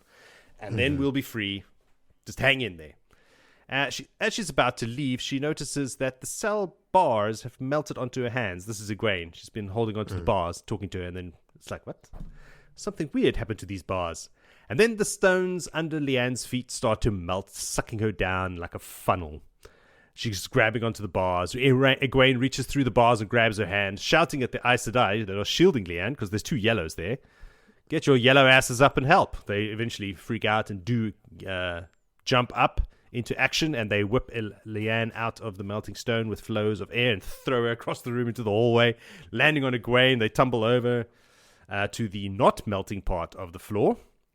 And when they get up and see what's going on, the weirdness has ended. The bottom half of the cage has melted away. It's just like the bars from the top are there, but they're like ending in drips. And the floor is like into a funnel shaped, but it's solidified again. Egwene, exuding her Amarylline calm, just tells her that, yeah, these things are happening more often. The yellows dismiss Egwene, and she leaves with the words, stay strong. On her way back to the novice quarters, she's thinky thoughts, staring at the floor tiles, just trying to get back to her rooms to lie down, when the floor tiles also suddenly change from the normal grey that she's used to brown, and suddenly she's in the brown usher quarters.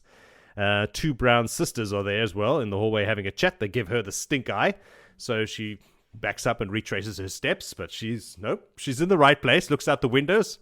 She didn't take a wrong turn. She's trying to orientate herself in the building. And it's not her that took a wrong turn, it's the building that took a wrong turn. The whole section of the novice quarters were just swapped with a section of the brown Aja quarters. In minutes, the whole tower is losing their minds, but they conclude eventually that they're just going to have to accept this new layout. What are you going to do about it? End of chapter. Yeah, wacky. Yeah. Vil, what you got? Wacky stuff. No, not too much. Waxy stuff. Waxy stuff. I was more wondering, like in Terminator, when they shoot the T-3000, or whatever his model brand name was. T-1000. T-1000, and then it melts and joins up with him. So all these bits of concrete that's stuck on their dresses, is there some brickwork missing in some room somewhere now in the tower? Well, where it fits exactly in there. What do you mean, like when the brown rooms moved? When Leanne, when she stands up. Yeah, but that was all the molded, that was like soft wax that was on it. They mentioned that the metal became crumbly again and fell to the floor. Yeah. So it's like it becomes they're hard missing again. bits now out of a room. Like there's a hole somewhere or a corner. It was from that room. Because she got from sucked that down room halfway. that they're in. Yeah, but the room She was in the changed, funnel didn't in the it? floor. So the metal bits are the bars. So the bars are all fucked. The bottom halves of the bars are all bent down and lying flat. The top ones are sort of like stuck in, like dripping off. And the pieces that had come off the bars onto their clothes had hardened again and fallen off and clanged to the ground. But that room that the prison cell was in is completely deformed and looks like now again a solid thing. But it is solid, It's and it still in the looks like process melted of wax. do the reconfiguration. The browns has moved and the spare material. Yeah, that's a completely separate. different weirdness. Yeah. So that's not related. That's a separate event. No, unrelated. Oh, it is related. Well, Dark One, yes, such I mean as the a- root cause is yeah. the same thing. Yes. But yeah, just happened to be something else happening in the tower at that time. It's not because of Leanne's cell melting that the brown quarters are now on a different part of the tower. or was it? Jesus. No, but only if the brown quarters floor was made out of only- polished glass. I mean, I've only it's got so mentioned. many of these in me. Have we ever seen this chapter icon before? What was I it? don't remember now. All these crazy little spider webs. Oh, No, yeah. we haven't. I can definitively say we've never seen that before. It's Mogedians. Cool, thanks. I'll probably do a callback and go see if there is an easy register of what chapters those icons have been used for. I will do it. If it's hard, I'm not gonna look through every chapter in my books in retroactive order. No ways. Okay, so Ituralde's army. Here we hear he lost half of it, 50,000 men. So he actually only has 100,000. Remember when Galgan and Leane and Suroth are busy talking about the reports of when Ituralde crossed the border into Arad Doman, 100,000 people came out of the mountains, and then even more people when Yulane's army crossed the border into Arad Doman. Another even bigger army came and followed up, and it seemed like maybe they had 300 and something thousand people. Yeah. Because Ituralde thinks to himself here that they beat an army 3 times their size. So Yulane's army, not Yulane, Turan is back in Ibudar. Turan's army was 300,000 Seanchan. Mm-hmm. Jesus. And Ituralde only lost 50,000 men. I mean, half his force, but still. Still a beating. Yeah, that's huge. I love the fact that it irks Ituralde that he doesn't know the names of the houses that he fought against. He likes to know the names of the men he's fighting. Like when he sees all the Seanchan flags with all the banners of the houses and stuff in the army, he's like, who are these guys? God damn it. I should know this. Who am I embarrassing? What regiment am I fighting over here? Yes. What are they famous for? It's probably what he's really lamenting. Like, oh, I don't know. Like, are they notoriously good archers or horsemen or whatever? Ituralde shows a bunch of cool signs of respect here. So he feels bad that he's dressed out of uniform in front of this other general. He feels like he deserves more. This defeated general that came to invade his homeland, he feels like, oh, this guy deserves more than me rocking up in these civvies. He sends the messenger away so that when they speak, they are 100% private. It's just them. He gives them the honorable death, obviously, of taking his head. And then when Turan had only drawn his sword far enough to show the heron on the blade, and Ituralde actually draws the sword out fully and then plants it next to him as a sign of respect as well, which is pretty cool. And Joe, you mentioned this part, but when Turan says, they call you a great captain in Tarabon, his only response is, they do. It is deserved. All his response is I am. They do. Yeah. It's yes. little short But ones. that's the best part about it. He's not yes, I'm a great captain. He's just confirming that is what people say about him. Yeah. They do. But a humble great captain. To the bitter end, he is just a rad, honorable guy. Well, when he sees doesn't he also say when he sees his heron mark, he goes, "Oh, I wonder what it would have been like to cross swords with this guy. What a pity!" And then he goes, Yes. "No, wait, no, maybe that wasn't a good idea. I think it was better this that could way." have gone bad. Yes, let's rather not test that theory. And that army that was chasing them from behind with all the uniforms was women and youths mostly, and some farmers. It's mostly women, which is great. Imagine just whipping up a force of over 150,000 women and youths. And okay, now you guys are soldiers, pretend to be soldiers, and give them a couple quick acting lessons, and then to these huge groups of people. Pretty impressive. Then I had one last note about Egwene, which is cool that when shit starts going wrong, in the middle of all of this chaos in the tower, she has the wherewithal to go to the Yellow Sisters. The last battle approaches. What is your Amelin doing about it? Yeah. She still spins it into an anti-Elida thing. Leane just almost died, and reality is falling in on itself. It's what is your Amelin doing about it? I'm surprised that she even called Elida the Amelin. I would have expected Egwene to say to them, what is Elida doing about it? Yeah. Not even acknowledging her as Amelin. It's more sort of the lowercase tone of a your Amaryllis. Yeah, absolutely. Your Amelin. Yeah, exactly. So Your fake small Amelin. A. Yeah. Cool. That is it for that chapter from me. Now we can move on to chapter 7 called The Plan for Arad Doman. Vil, did you plan a good summary for us? No, a pretty average one at that. We'll take it. We're in the point of view of Nynaeve, who is all about the weather. She's talking about the weather, and it's a storm coming, but it's not this storm. There's a storm in the future, but it's going to be significant. And carries on speaking to the weather to Ewgene, who she has to spend quite a bit of time with. Nynaeve keeps this in her mind, is that she's doing charity work by spending time with Daigan because she lost even Hopwell, her warder. Daigan thinks that it's proper that she learns all the weaves for the accepted test. Oh, not the accepted test, I apologize, for the shawl test, the 100 weaves, which, thanks to New Spring, we know exactly very well what it's all about. But Nynaeve is not really too focused on the job. She sees the weave, she's like, you're doing it overly complex. I do it like this, and then she banks it every time. And then starts to do the unthinkable and starts discussing rank and age. So it's like, you're going to have to give deference to me. You actually should be giving deference to me by the system. Don't you think it's unfair? Because it turns out Daigen is like the bottom feeder in the tower. I think the single weakest one out of the known class. She just makes the grade. But Nynaeve inquires about the pain that Daigen has been feeling with the loss of a warder, and if she would be able to probe it, in all is healable. But Daigen drops some real-world logic and reason on her. Like, so you have to mourn. Like, you can't even take the pain of mourning away. Then the pain of loss is not deterrent, suppose. And then, yes, Daigen showed some good class there. And this is where Nynaeve actually raises her whole ranking system concerns with Daigen. But as she stands up, she notices that Cadsuane is walking at a rapid pace somewhere.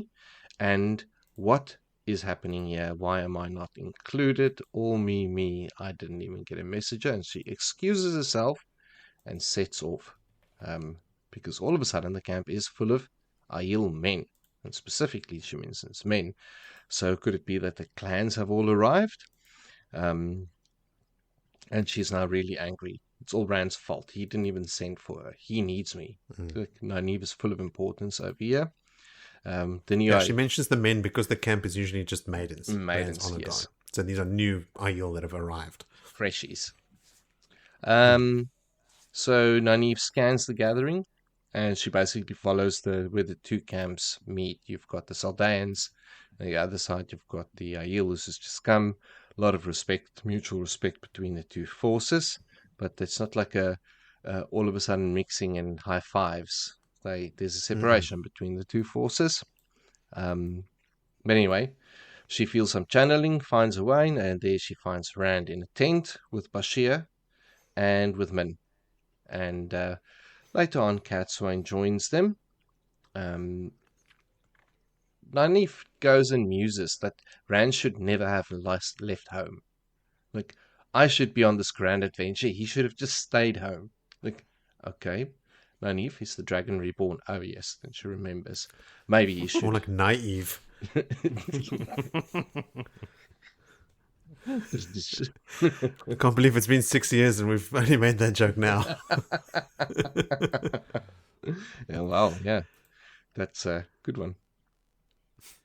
Anyway, she is having a little bit of opinions about her and Rand's Min and Rand's little love affair that's not right and proper, not being married and kerfuffling and all the rest. But anyway, meeting starts. Rand is standing behind a bunch of maps.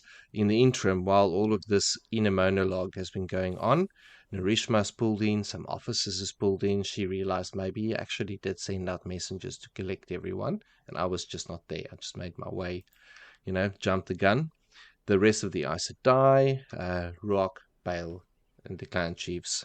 And included is the Wise Ones, and Avienda's there. Yay, Avienda's back. Carrying a little lappy with her, with frayed edges, and serving tea. So she's still a wise one.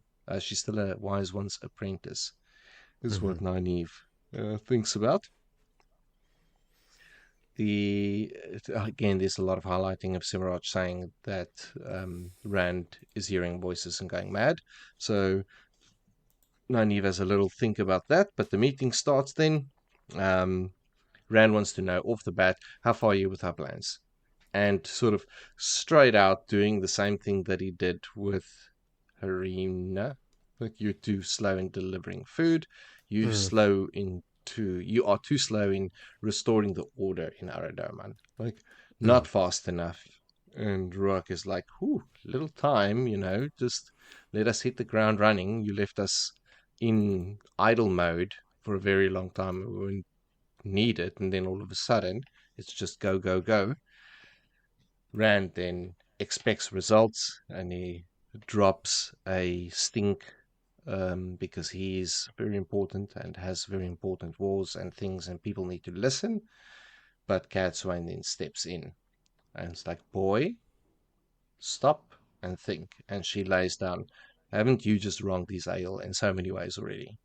So just shush, stop, recognize, and listen.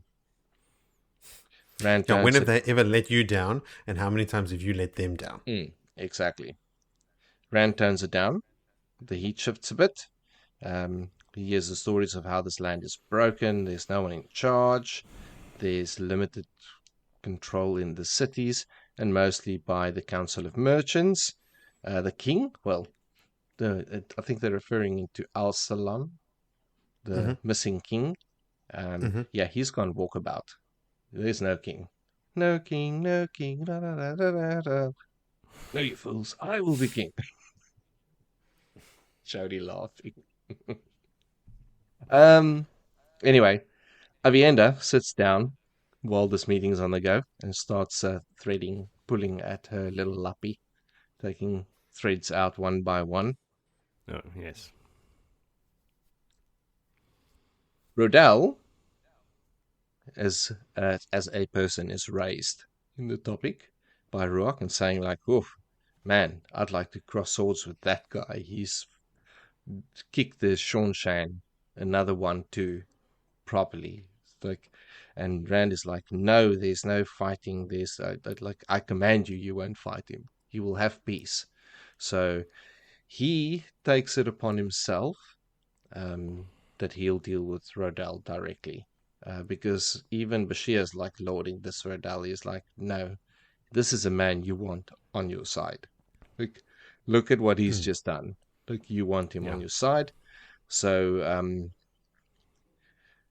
Rand issues an arrest warrant for the council that holds some control, and disguises this as a protection for them. So it's just going to kidnap all the rulers. Whether or not the Forsakens after them, but it's probably he'll get away with using that as a reason. Ruach and Bale, the Merchant Council, right? And they get to elect the king. Yes. Rand is not interested in kinging that land. He doesn't think that is going to be a solution.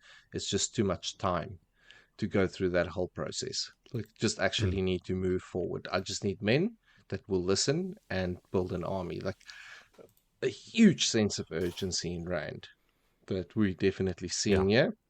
And that's all that he's caring about now. Carry on with getting soldiers, stick to the plan. This is what we need to do. And they say, what of Ituralde? And he's like, no, I'll deal with him personally. And that's the end of that chapter. Joe, did you have anything you wanted to talk about there? No, not really. I mean, Rand's being a douche. And the clan chiefs are like, hey, man, stop being a douche. And Cadsuane's like, hey, man, don't be a douche. These guys are cool. And he's like, Rand's like, okay, fine. Grumble, grumble, Fine. grumble. Yeah, that's about it. I noticed some growth in Nynaeve, who in her interactions with Daigen, like Daigen tells her to come sit down, and then Nynaeve thinks to herself, rather than provoke a contest of wills, Nynaeve did so. Well done, Nynaeve. Contest of wills is like your whole shit. Well, she still patted herself on the back about it, so... She did. And then I think she mentions like trying to not tug on her braid and stuff as well. Like, she's actively working on all those things, which is great. Well done. Yeah. That's just being aware, Nynaeve, is step one, and then doing something about it is step two. Well done. We can all take a lesson from Nynaeve in self-improvement. Now, I need to dock Cadsuane some points here. Yes. Points against Cadsuane, Jody. Listen up. Correct. She's taken the male Kuden coal from Rand and refuses to give it back. How dare she? Well, again, now, weird coming from me. She's not wrong. That psycho No, she's shouldn't not. have access to that right now. It's true. It's true. He's not in a good space. Don't give him the biggest gun. Woo, what a flip. Marit's taking points and me defending her. Crazy Oh, times. The Dark One's we're touch just truly exploring is. the space. Hey, you are talking about the keys to the nuclear arsenal. It's like that's everything. Yes. Yeah. No, you have the right to command and maybe need it like when shit's real, but there's no cleansing. there of need the to be some source checks and required balances. now. There's no. We need to have at least a few people like break open a code or something. Yeah, for sure. I love how easily Nynaeve repeats the weave for changes the it. So it's Aes like- Sedai. Yeah, No, she doesn't change it. She says she could do it better, but she has to do it in that way because that's the whole point of the test. So what she does is she waves her hand dismissively and creates it. And then while she's talking to Daigen, she does it 3 more times on top of it, like just without even concentrating on it. And these are the weaves. Remember how like Moraine was like practicing with Swan in New Spring, like how hard it was for Nynaeve is so advanced at this point, way beyond where Moraine and Swan were back in the time. What's up, Joe? Counterpoints. They were practicing very hard because they were constantly being attacked and beaten. They were under duress while practicing those weaves, where she's just having a chat. Also true. How will Nynaeve react if her Or friends have the were tower beating her? fallen? That's why their discipline is so ill. They back in the day, at least, they had like beatings while they had to do their main exam. Now they just get to sit down tea. Yeah. But still, I don't think that Moraine could do 4 of those complex, Yes. because the whole point of that weave is that it is complex, and Nynaeve does it absolutely dismissively, like literally flicks her hand in one direction and does the whole thing, and then while she's talking does it 3 more times at the same time. And they've explained to us before, like doing multiple weaves at the same time becomes exponentially more difficult. So like Egwene's display with all the lights and stuff that she's juggling and spinning around each other and stuff is all like supposed to show us how intricate and delicate, or not delicate, but like how intricate those weaves are and how much skill it takes to do them. And Nynaeve just absolutely bosses them here. What else did I have? Just when I'm loving Nynaeve again, she does that thing, Vil, where she says she knew that he was really just a sheep herder from Eamon's Field. Wool head. Like Like, you should have obviously stayed home. not. What are you doing here? Like, Cleansed just sardine. such an asshole. Just go back to the 2 rivers. And you were there. Like, go and farm.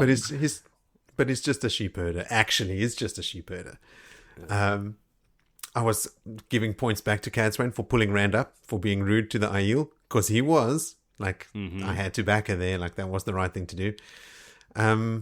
They mention here briefly Al-Salam's disappearance, and my notes were just, thanks, Elida. And then, I don't get it, but I love that Ruach thinks it's hilarious that the Saldaeans will become targets for assassins if they are seen to be in charge of a kidnapping of the Merchant Council. So, like, when Ruach says, I don't know about kidnapping, maybe Bashir, we can use some of your men, because these like Westlanders will, they'll be more accepting of what is happening if they see Saldaeans doing it rather than Aiel. And Bashir goes, sure, and we'll make great targets for all the assassins that are going to come after us. And then Ruach thinks it's hilarious, like when Bashir says that, he just starts, but then even Bashir starts chuckling, like he's like, oh yeah, that was pretty funny. Like, we'll just take your dead body and put it on the horse and ride it out for a pincushion. They've got such a Cracking cool, up. like little relationship evolving, which is really cool. And then my last note is like when Bashir asks him, what of Ituralde? Rand says, I will deal with him personally. Literally rocks up in person. Which is cool. But we will get there. However, we won't get there before we go through chapter 8, which is called Clean Shirts. Joe, please cut through the cruft and give us a nice, clean recap. Ugh. Fine. Before you start, when I read Clean Shirts, it makes me think, did you ever watch Peep Show? That sounds familiar. That British David one. Mitchell and Robert Webb British show that's like sometimes shot from their One or own. two.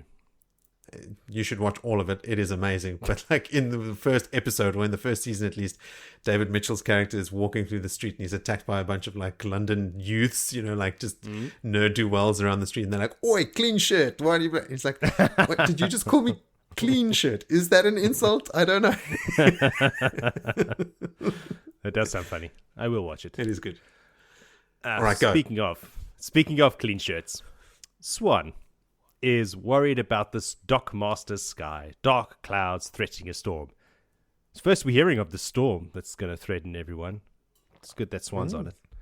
Is there a storm she's coming? Walking, apparently, but we can't be sure.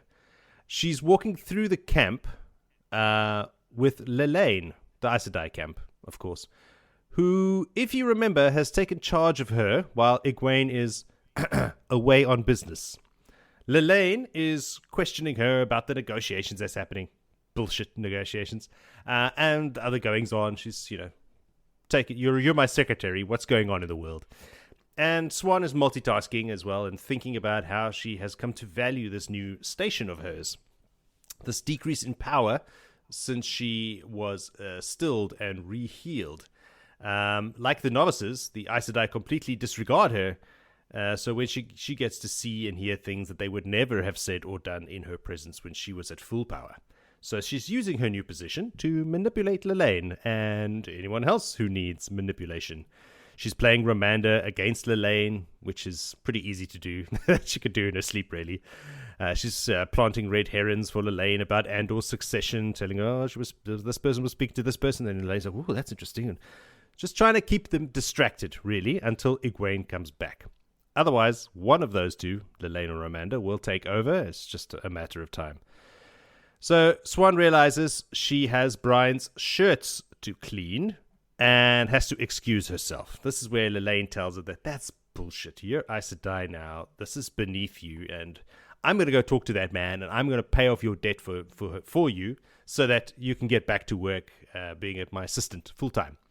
But Swan's like, no, that's not necessary. She talks her out of it with a tale about, but I'm in his inner circle, men. You got to keep an eye on men, otherwise who knows what dumb shit they'll get up to. You can't trust them, yada, yada, yada.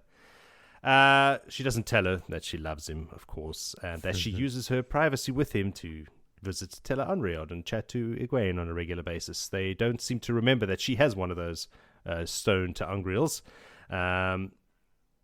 And also she has a mission to fulfill, guiding the Dragon Reborn. She's got a list of things to do right now.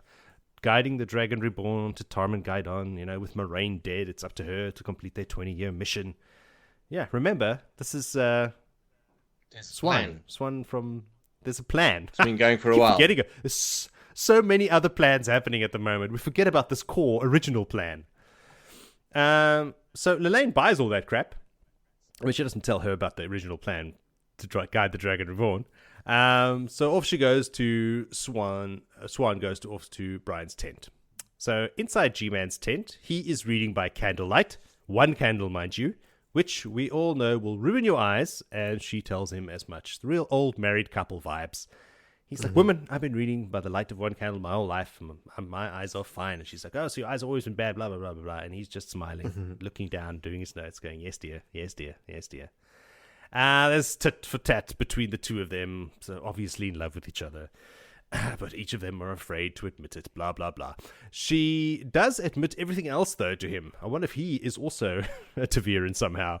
She tells him about Katara's foretelling, her mission with Moraine, the Black Aja, their murders, the works. She spills all the beans and then goes, why did I tell him that? I've never told anybody that before. Now that he knows why she broke her oath, she's like, listen, I broke my oath because I got bigger shit to do. I've got this original 20-year-old plan. And he's like, well, my idea was always to release you from your oath as soon as I find out why you broke it. Release you from service, once I found out why you broke your oath. And so he's like, all right, now I've got a very good reason. And you are released. Before he finishes his sentence, she forestalls him. No, don't say another fucking word. I'm not going anywhere. I'm not done with you yet, is her excuse.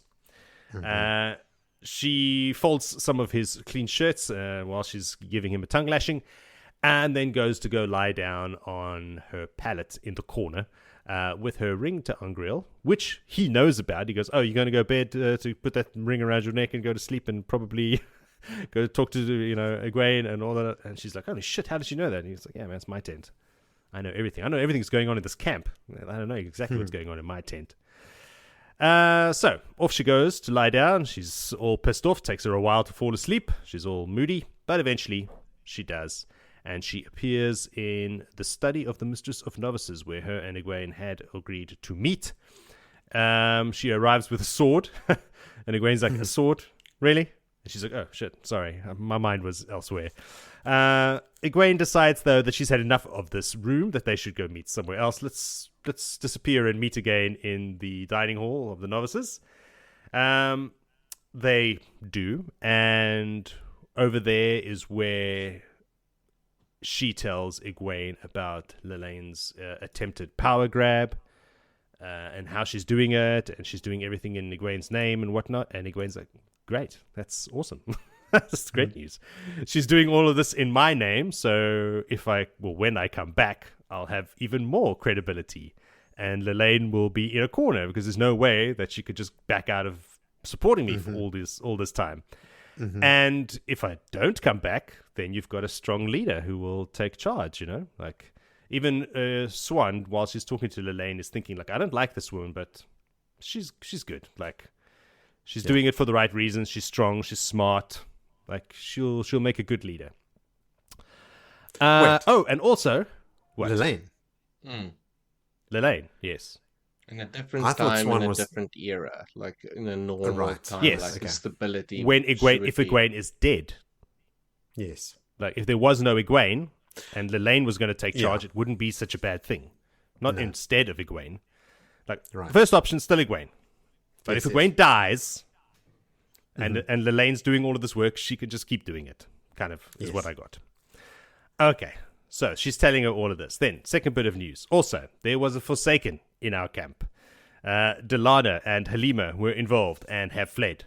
Narishma came for a visit. He told us he could feel Saidin being channeled, not one of those old paperback Saidar being channeled, and told him of the battle at the cleansing, so that they know there's a woman who can channel Saidin. Spilling all the beans about that. Egwene just merely raises her eyebrows, like, oh, interesting news. Also, Asha'man have bonded Aes Sedai, the ones that Elida sent to the Black Tower, and Rand sent old Narishma back to us to tell us that we could bond some of them in return, 47, to make it all fair's fair and all of that. She's like, oh, this is a lot of news. Also, Saidin is clean. And she's like, yeah, that makes sense.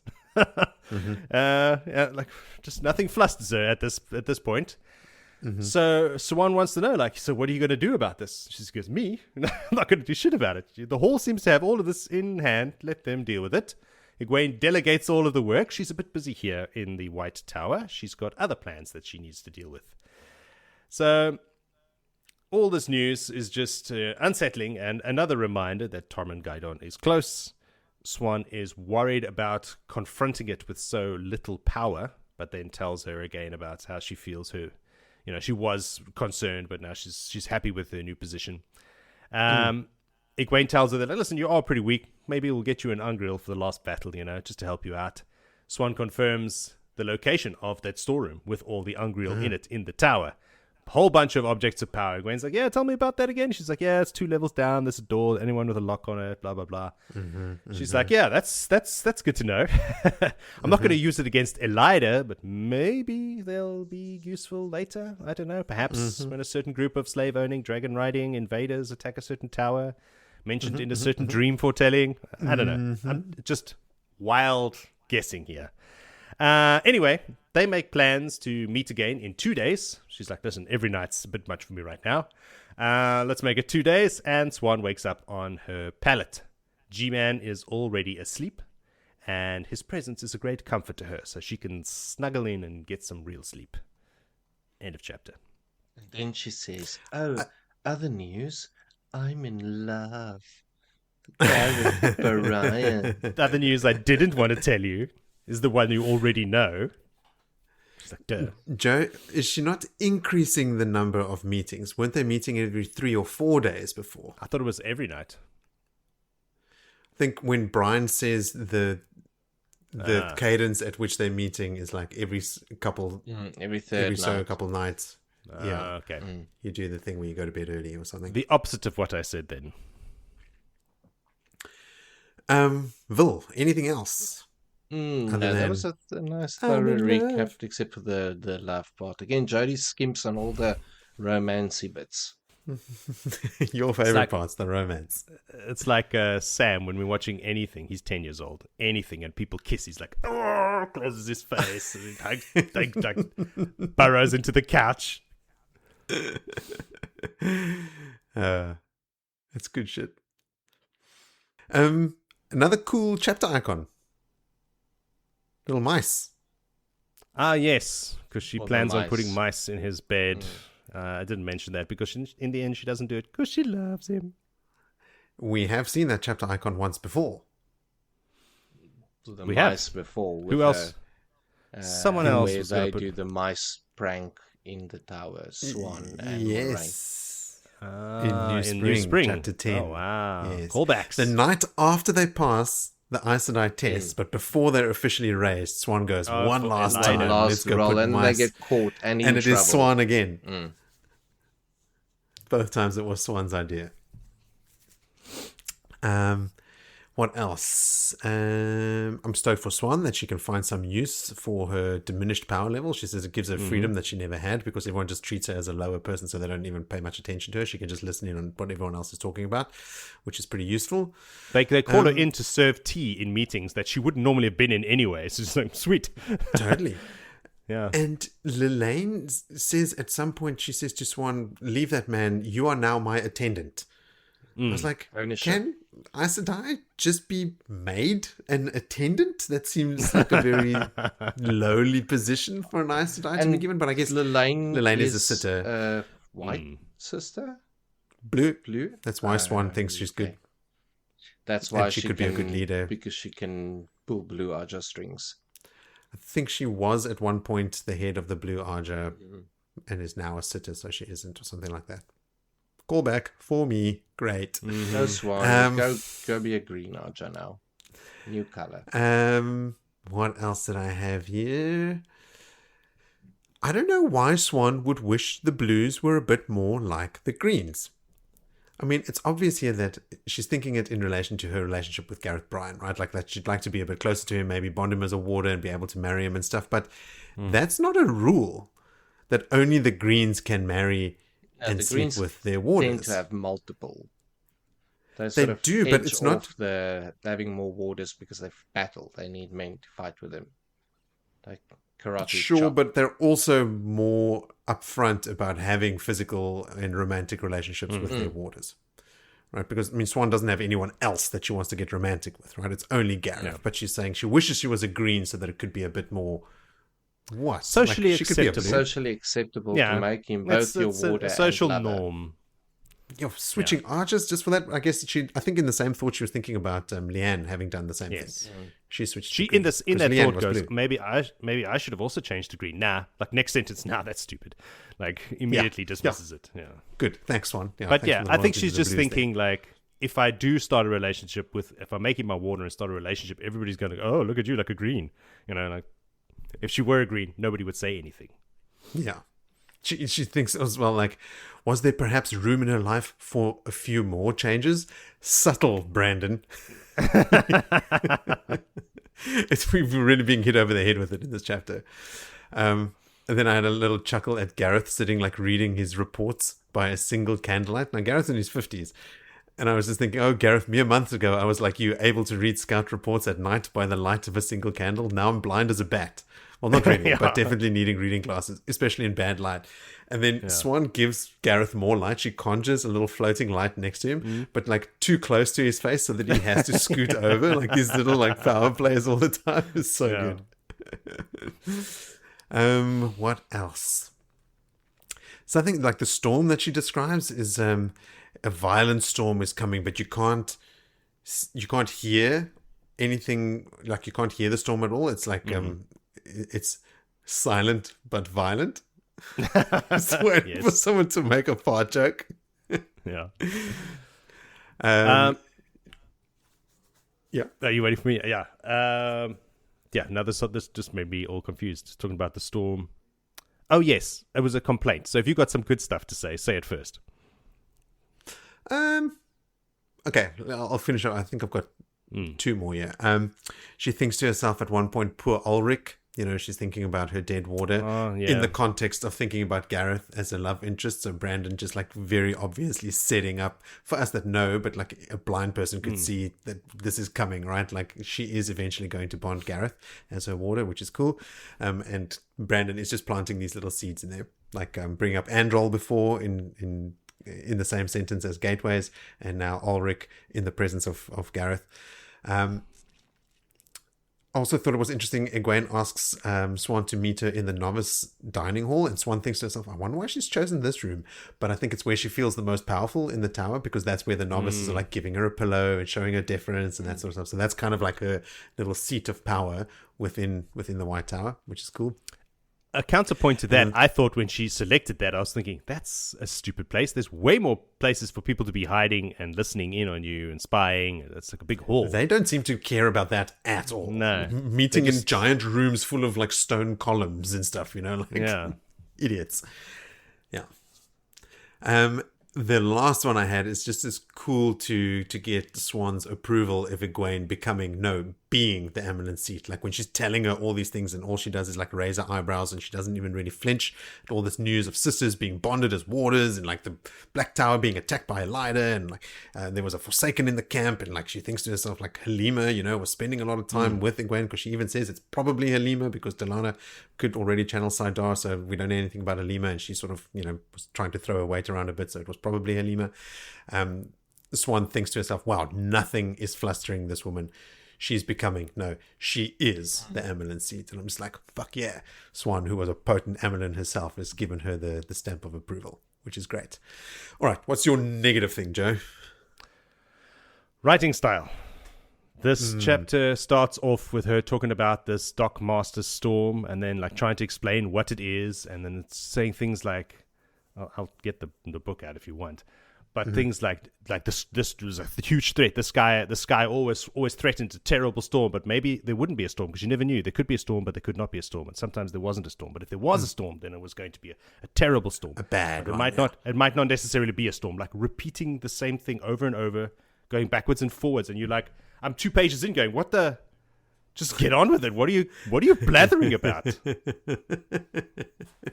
Storm, Jody. Clearly the storm. The storm that is not a storm. But it might not be a storm. Silent and violent at the same time. Yes. Or might not be a storm at all. Yeah, might not happen. I think maybe that is just so telling of the whole time. Like your room might be there or it might not be there. There might be a storm, or the storm might just disappear, and it might time of uncertainty. Yeah.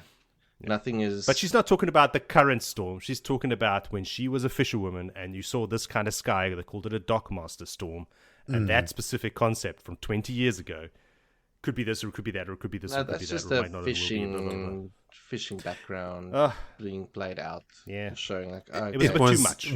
Brandon had a cool idea. He had a cool like lore idea and had to explain what it meant. Either there was like maybe an RJ idea that he didn't flesh out, and like Brandon wanted to make sure that it came across properly. But yeah, she did spend a lot of time ruminating about something that isn't new or interesting. Yes, yeah. And it's like, yeah, I get it. It might or it might not be a storm. Let's carry on. Yeah. Let's not repeat ourselves. Let's move ahead to Chapter 9, called Leaving Malden. Vil, can you please leave us with a clear reminder of what transpired in this chapter? I can, because I'm willing to deal with the demons. Unlike the point of view of Perrin, who is struggling to deal with his inner demons. Yep. Perrin is sniffing the morning breeze, the scent of decay and fresh corpses still thick in the air, and he's doing the most useful thing to do with his time while he has got to execute his duties as a lord, is lie under the car and fix and change the oil. He can in the mud he can lie and change the oil and the axles and the hubs and make sure the wagons are good for departure, because that makes him not have to deal with reality. And that reality is him needing to choose between Perrin or Fail, now that both are back. Yes, clearly. Yes, Jody, you love that. No, he's hiding from his thoughts of what his wife got up to with that hulking Aiel man that dragged her by the arms, which sends him going to his affair with Berylane Jody. Guilt all round. Anyway, one after the other, people come to see the Lord Perrin. Arganda's there. He wants to move. He wants a gateway. Perrin says, no, no, no. Gateway. The guys are too tired. Please give them a break.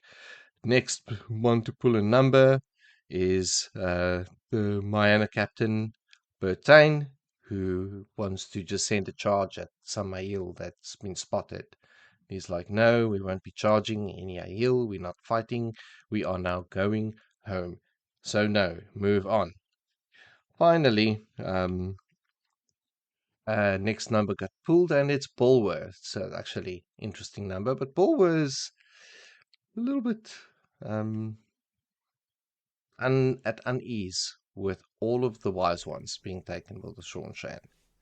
It's like, because he's now been asking around and getting the greater lay of the land, understanding that, and brings to point, they've been hoodwinked by one of the Forsaken, the idiot boxes and all the rest that they got. And it sounds like they also had their own inner Savannah and the Rava episode. So, maybe you should have a little bit of a listen. But Perrin doesn't want to hear. He's like, nah, they've moved on. Deal's been made. Done what I needed to do. Don't want to think about anything. Move on. But he allows Bulwer to at least just make contact. Send a letter to get the news if there was anything.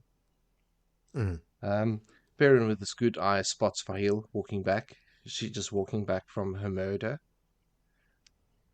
Shrug. Potentially, because they went out scouting, patrolling. But anyway, that sends his head thinking of everything that she must have endured, including the hulking man. And no, man, she's going to do what she had to do to survive. That's when Tam pulls a number and comes and says hi to him, but also a request for a wagon because they want to move some of this. Something from somewhere to somewhere in a wagon would do well. And of course, Perrin is going to be logical about it. And he's like, yep, you can take it. That brings him to the discussion about the Manetheren banner and him making clear that he doesn't want to use it, raise it, fly it. Like, he doesn't want anyone coming down on him. He doesn't actually want this lordship. It's business for Rand. Let Rand be the lord of the Two Rivers. He's not interested. But Tom reminds him that, married, queen, you're kind of in it. So deal with it. And tells him as well that because P says, tell the Two Rivers men shortly the guys will be healed up enough so that we can make a gateway and send them home. But he's told, don't be surprised if many of them don't, because they can all feel the storm is coming and the battle's coming and they want to stay with you and do their fight. Time moves on then. He's got shit to do.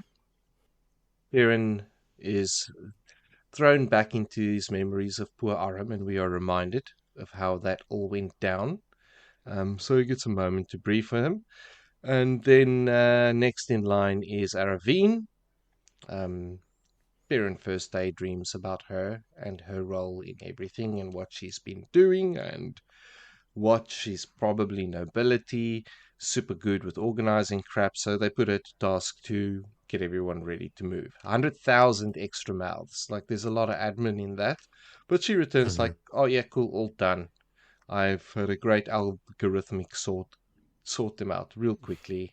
And they are in alphabetical order by town and by culture. And also opposing cultures separated by front and back. She's super on the ball.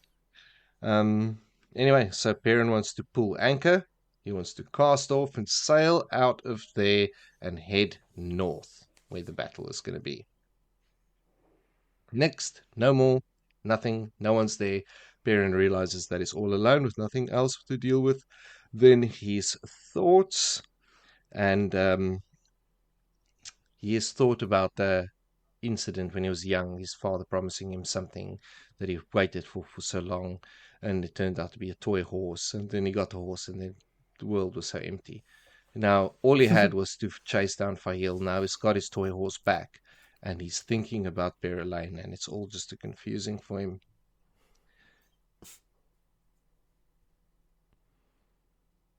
But he can feel Rand tugging really hard, and the last battle is near. And that's the end of that chapter. Joseph. This Perrin stuff is like is so convincing about it. Like I'm starting to double second guess if it was really in the book on the pages. Oh, if he's just fucking with me. It's not. Like this, it's his persistence at it is what's. He's good. Resist, good, Jody. Resist. Perrin has said definitively that both he and Berelain are completely over that whole thing. It's like, is there some sort of subtext I'm not reading? I'm glossing over it. No, I'm right. You've known Villy for decades, and we've done this podcast for 6 years. You should know. Yeah, right. Just confirm. Will not believe anything Villy says ever again. I mean, that's a safe bet. Well, that's as black as my T-shirt is. It's a ploy. If you think everything that I say is false, then I mean, I can say anything I want. Mm-hmm. Interesting. Okay. Go with that. Did we talk about the other people that came and spoke to Perrin? Galeni. No. Oganda. Maybe. I wasn't really listening. He just wants to, like, Oganda wants to take Alejandre and just leave, right? And Perrin's like, no, you leave with everyone, shut up. Galena just wants to charge at the Shaido that's camped a couple days away. Yeah. Perrin's like, no, you idiot. We had like all the Seanchan and Damane and stuff with us. No, we're not doing this. We've got our prize, we're going. I was thinking that Galena should hang out with Wiramon. Yeah. A subtle charge would be fantastic. Yes. The two of them can charge together. Yes, just a charge, one charge from the horse. We'll see them flying. Charge. Yes. Idiotic. Perrin thinks to himself that he ignored his orders from Rand. Do you guys remember what Perrin's orders were? Go and get Masema and bring him to me. Mm-hmm. And that's it. He thought it was going to be a 2-day mission. That was for you. Gateway there, grab the madman, and gateway back. Yeah. And then they got waylaid for 2 years. That's 56. Wait, okay, so I worked it out. So it's 56 days between Fail's kidnapping and Perrin leaving Malden. So this moment here. Yeah. It's 96 days since Rand sent Perrin away after their fake fight. So 3 months. And we've had plenty of POVs with Rand. He's never gone, where the fuck is Perrin? Exactly. He's never thought that. Never checked in, or like, he can travel, right? Like, send people. He's got Grady and Niald are with Perrin. He could have told them to report back from time to time. Remember, Masema also said to Rand, or to Perrin, I will not go through these gateways to get to Rand. You know, like, it's a thing of the power. Only the Dragon Reborn should use it. Then to rescue Fail, they jump all over the place, and Masema is with him the whole time, right? So at that stage, Perrin was not hell bent on taking Masema back to Rand. He was fixated on Fail. But yeah, the whole thing is a bit weird. Like, Rand, just like RJ, kind of forgot about Perrin and what he was supposed to be doing in the grander scheme of things, and just gave him a little personal quest to go on. Masema would have made it hard for Perrin anyway to say, look, if I'm not taking the gateways, if Perrin, and if nothing happened to Fail and they just marched back to Rand, that would be Kyrian. Rand hasn't been in Kyrian for ages. So, even then, like, get word to Rand, I've got Masema, he's here, all these dragons want on Kyrian now, I guess. What are we going to do? Because Masema also had like 100,000 men or something. That's a callback. Was it 30,000, I believe? Oh, maybe. It wasn't 100,000. Okay. No, whatever. They're all dead now. Yes, so there was only 100 until Fail killed Masema. Aravine still featuring prominently here, organizing stuff. Mm-hmm. You know, was it Rand who's thinking about how she's, or Perrin, sorry, thinking about how she must have been a noble before because of how easily she's ordering people around. So again, Dark Friend in charge of a lot of people kind of sucks. Perrin thinks that his people will have to survive on the road for a few weeks. Now, there's over 100,000 of them, right? How are they going to feed those people for weeks along the road? Just scavenging, hunting. The same way Savannah was doing it, with all the jewels, buying, looting, plundering. That's not how Perrin's Yeah. going to do it. You know that. They're going to feed with all the jewels that Savannah plundered. Now, that's what Fail claimed her that plan there was, right? enough loot Yeah. there. But that assumes that there's enough food along the road to feed 100,000 people in all these little towns and countrysides that they're moving through, right? Like, yeah, I don't know. Well, grass is There- also there good. is not. People are going to die of starvation. Yeah. So why don't they just gateway themselves into both the land of milk and honey and food and end game? Because the Asha'man is worn Asha'man are thin. exhausted. Yeah. Who was it that asked Arganda asked the Asha'man to just do a gateway for him and Alejandre? And he was like, no, they're too tired. We're going to march. And you march with us. The last point I had here is when Perrin does have the swirling thing, Rand is sitting in a stone Terran home. Probably then before the Semirhage attack, maybe Lord Algarin's home, manor house in Tear. In Tear. Perrin In home. Tear. Tear. That was the last time we saw him in Tear. Mm. Don't know. So- Inconclusive. Yeah, well, we need to marry up some timelines here. I feel like with Perrin, it's the worst one, like when it comes to jumping around and stuff. Yeah. Even between Perrin and Fail, it was significant, the jumps. Well, maybe that's why explains why Rand hasn't followed up with him yet, because Perrin, we've been reading so much about, is in the past, to Rand, who's ahead in the future. Well, it hasn't been that 96 96 days. It's like It's 96 days. Still a long time. Anyway, we're not going to solve that here, now, tonight. So what we can do, though, is proceed to chapter 10, called The Last of the Tabak. Joe, please give us the last of the recaps for today. The Tabak. Afrikaans. Back to Tabak. Twakkie. back to Rhodey. Rhodey is puffing on his pipe. It's the last of the long bottom leaf, and it has been 2 weeks since Darluna, and he's in a little hut in an abandoned steading, hiding from the Seanchan, who, true to Turan's threat, are hammering them. 2 weeks. So now we jump ahead 2 weeks since Darluna. I believe that it's in the next chapter or another chapter, they jump ahead a month. So there's going to be massive time jumps happening now. Whoa, I read it. I don't know if... Yeah, so like I haven't read ahead. everybody's catching up. And they're just going, oh yeah, it's a month later. You're like, oh, oof. What happened in that month? But it doesn't shit's matter. happening Apparently now, hey? nothing happened in that month. So his man, Rajabi, is keen to just make a last stand and fight these Seanchan. You know, you're a great captain. We can win. We did it before. Even though they are vastly outnumbered, and they say 6-1. So he was 100,000, so now he's 50. So 6-1 is 300,000. So another 300,000 strong army, but this time he's only got half the men he had the first time. Is this what's happening? Yeah. All right.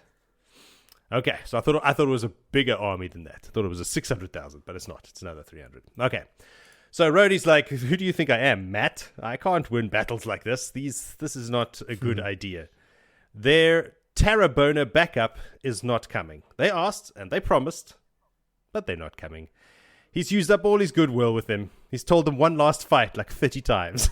Yeah. So they're like, no, we don't believe you that it's one last fight this time. Plus, half of their guys are gone as well. So his plan, originally, Rhodey's plan, was to retreat through Arad Doman for months, stretching out the war and the Seanchan supply lines.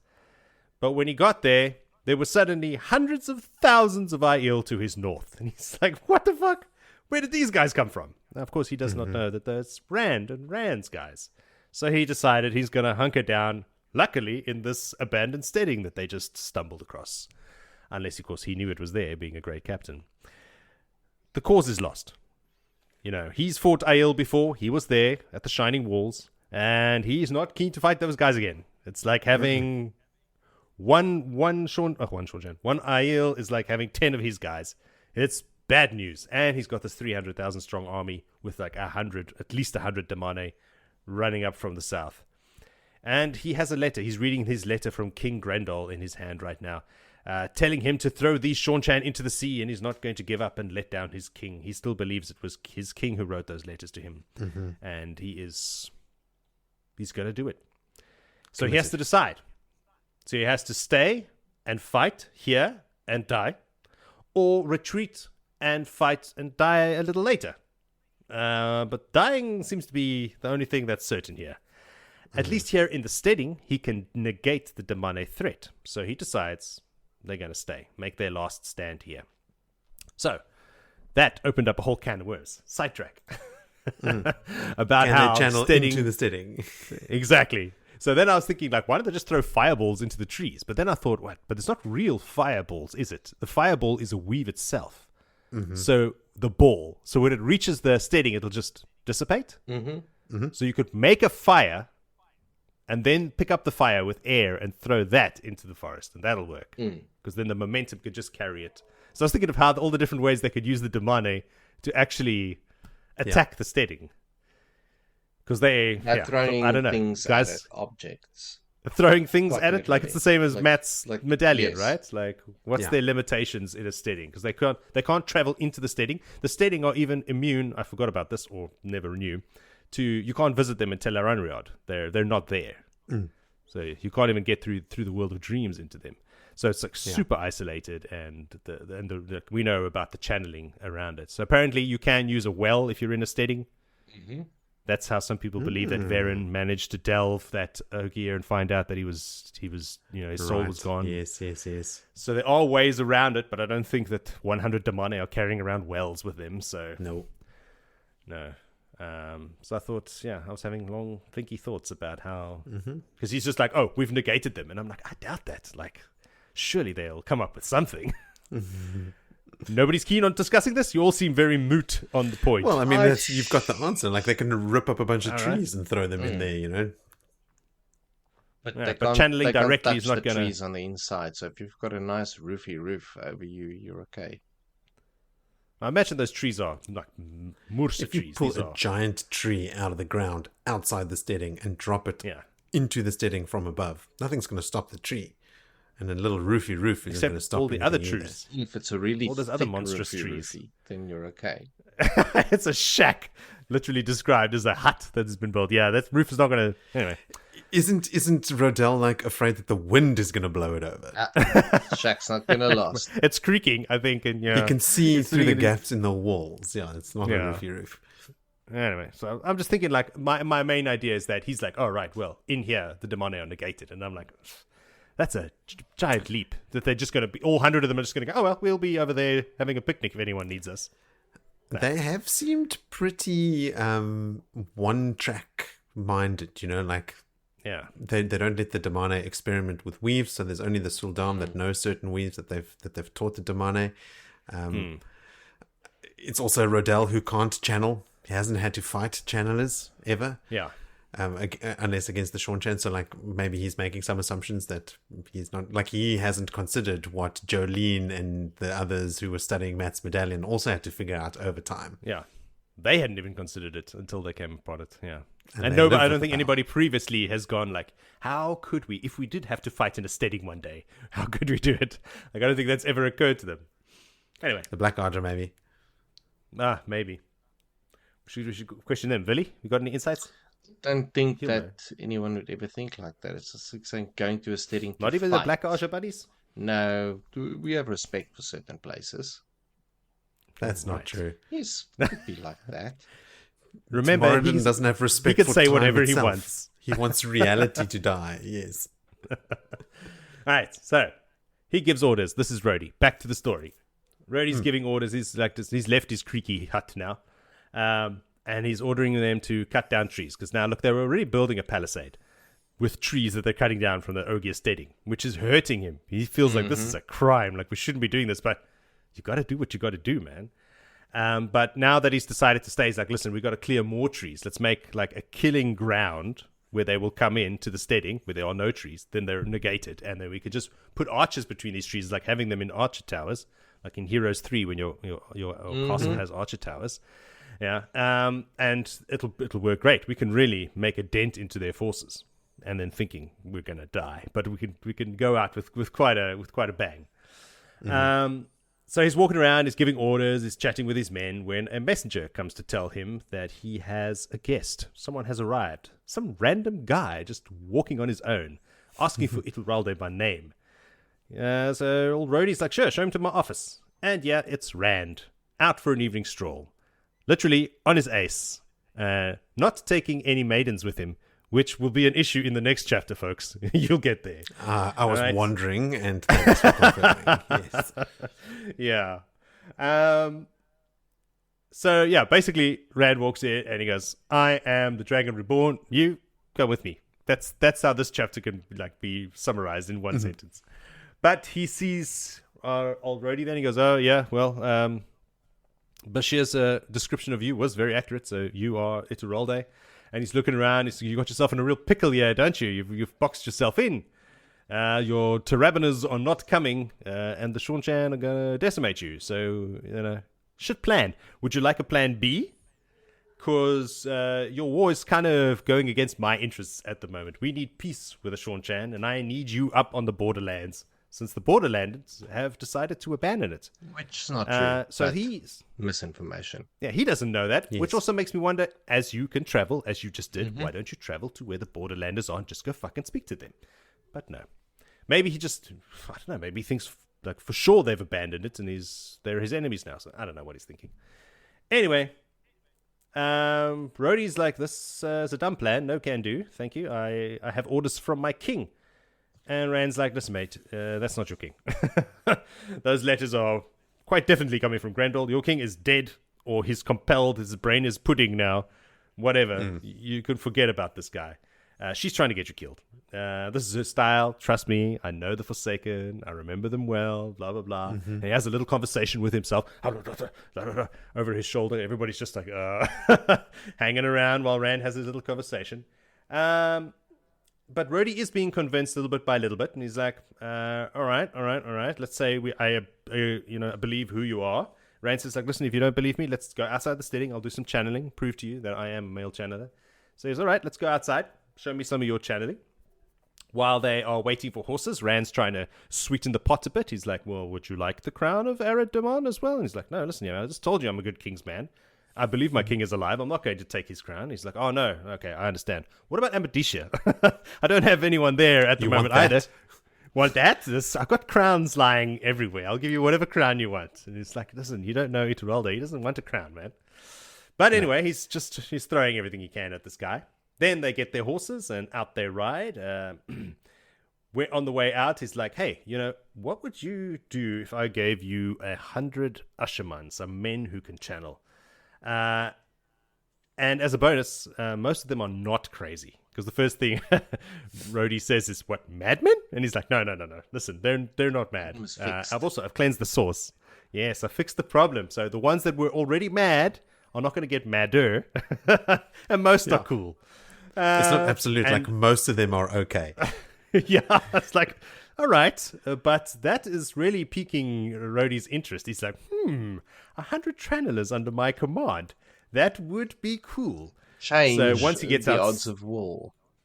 No war. Yeah, no so war. once they get outside, he tells him, like, oh yeah, many of these Asha'man channelers I'm going to give you are also strong enough to create and weave these gateways. And he's like, gateways? What are gateways? And Rand goes, these, and goes, and almost pukes and falls over. And waves his hand, and gateway opens up in front of Rhodey, and he's like, whoa, that is awesome. And Rand explains to him, yeah, you could travel anywhere just in one step. And Rhodey's like, yes, it's with Asha'man and gateways I could finally drive the Seanchan out of Arad Doman. And Rand's like, dude, what did I just say about peace with the Seanchan? No more fighting the Seanchan. He's like, okay, fine. Rand's like, I don't have time for this. He's like, listen, what if I promise you I will drive them out? Like, the peace treaty we make with these guys, they will be out of Arad Doman. Your country will be free from them. And old Rhodey goes, okay, fine. That sounds good. We have a deal. And then he's like, all right, cool, deal. I need you in the borderlands tonight. Righto, then go break camp. Send some of your officers to join my Aiel as peacekeepers. It'll look better if the locals are in charge, Same thing that the clan chiefs were saying. And I'll see you in Saldea for supper. The end. Yeah. Basically, Rand walks in and goes, "Yo, you, this is Kak. Come with me. We're going to the Borderlands." End of chapter. I will deal with Ituralde personally, but by myself, alone. Yes. Yeah. Everybody thought, well, like he was watching it, like as he's watching him walk in, he's like, well, this guy, like he's a young man, but he looks older than his age appears. He's got that sword, like he knows how to use it. The swordsman's grace. He's entirely unafraid, like he's in charge of everything around him. Yeah. So he might actually be the Dragon Reborn when he says it. He has no choice to just believe. This trope of like the guards walking with him are more like an honor guard than like protecting him. Like, but no doubt. Like, I mean, you go like, oh, what a joker, madman come through here. That's like, okay, legit. I'm on. I don't know who this guy is, but he's trouble. He's business. He means business. Yeah. Vil, did you have anything you wanted to add about that last chapter? It was. It's nice to getting old Ituralde's point of views and learning a bit of him. So it's a whole. Yeah, I'm getting to like this guy a lot, Moritz. I see where, and I like the way he's written as well. So if this is Brandon Sanderson, good job. But also, we didn't really know him before Sando took over, so we're just really getting to know him this first, and I like it. Yeah, it's pretty cool. Like when you see the chapter icon, it's the dragon, and then the first word is Rodel, and you're like, oh yeah, here we go. I know what's going to happen in this chapter. Some of those Domani commanders around him, Shimron, Wakida, Ankire, Rajabi, those were all the guys that he met with under the white ribbon, and he had to convince them of this big plan. They're all around him now, like, come on, let's fight, and he was the one that had to convince them to join his crazy plan, and now they're all for it, and they'll back him, which is cool. Yeah. It's like, we could do it again. We did it once. And he's like, no, man. guys, cool. There's no empty city just hanging around here. And then, who is it that tells the story about... Is it Rodel? Yes, it's the sort of the anecdote when the guy tells him, come on, we got to fight. And Rodel's like, no. He tells him the story about the court bard in Camelin once that he saw do this big juggling trick. And then there was a big puff of smoke. And when everyone looked around, he was sitting at the table flirting with Lord Findel's wife. Like, yeah, Tom, you old dog. So everyone knows Tom. Yeah. We've all seen him somewhere. Old schmoozer. I made a note here, Joe, about Rand with no maidens. Ooh, they're going to be pissed. And you're saying that they are. But how cool that I can read that and know that the maidens are going to have a big reaction about it. Like, it's just been, the groundwork has been laid there, which is cool. You can quite clearly see the Ta'veren tug at everything that Rodel is saying. Yeah, he's like just like being super forthcoming. Like, okay, cool. Yeah, with 100 Asha'man, I could maybe I'm a Desir. Maybe I do want to be king there. I don't know. Like, but you need me in the Borderlands. Okay, cool. It's a deal. Like he's just kind of going along with this avalanche of information that Rand is abandon this quest I've been on for the last 6 months, planning and like uniting a nation. Like, sure, I'll go with you. Yeah, let's go. I mean, Rand is sort of depending on that a little bit with his bargains with Hareen, like we said, but also like he rocks up here to a steading where he can't channel. So when he's walked in there, old One Hand itself, not having retrained with the sword, can't channel, is operating purely on like his authority as the Dragon Reborn and the hope that Rodel would honor that and sort of, like see that for what it is. But then also in his back pocket, obviously having this sort of Ta'veren nature that he's come to almost expect people to just kind of fall in line with what he says, which is probably why Cadsuane is there to sort of keep him a bit more humble. Yeah. Also, like maybe as well, like Elaine, he knows his destiny, so he's like, I'm not going to die here. Yeah, these rocks are not on the mountains. It's true. On Shaido. It's true. Exactly. So. Yes. There's an element of that. My blood well. won't be on them. Absolutely. Yeah. All right. So, out of all of that, did you guys remember to pick your favorite moments? Favorite moments in this chapter, really? If I had to put a heron mark blade to your throat, what would you say was your favorite moment under threat of death? Look, it's definitely a Rhodey moment. It's a Rodel. These are Rodel chapters, and maybe just getting to know him a bit and him like being he's a cool guy. I like him. I like his style.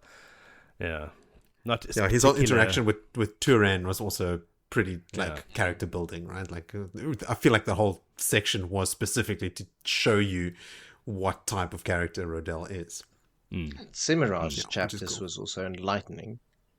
Her just hanging the breeze, unfazed, hanging out with whatever these Aes Sedai are throwing at her.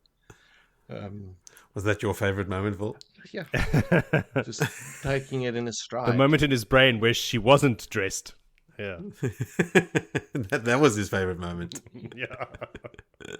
I do like how, I mean, you have to have a begrudging respect for just like how commanding she is, even when she's in this like super vulnerable and compromised position. Like the fact that she is not scared and like tells them that, like just meanders off on the story about the pain that she caused that person and how she did those experiments for so long. Like, yeah, she makes the hairs on my neck stand on end. She is definitely, to me, the scariest of the Forsaken, even more so than Moradin, who is mad as a stark hat. raving mad. Yeah.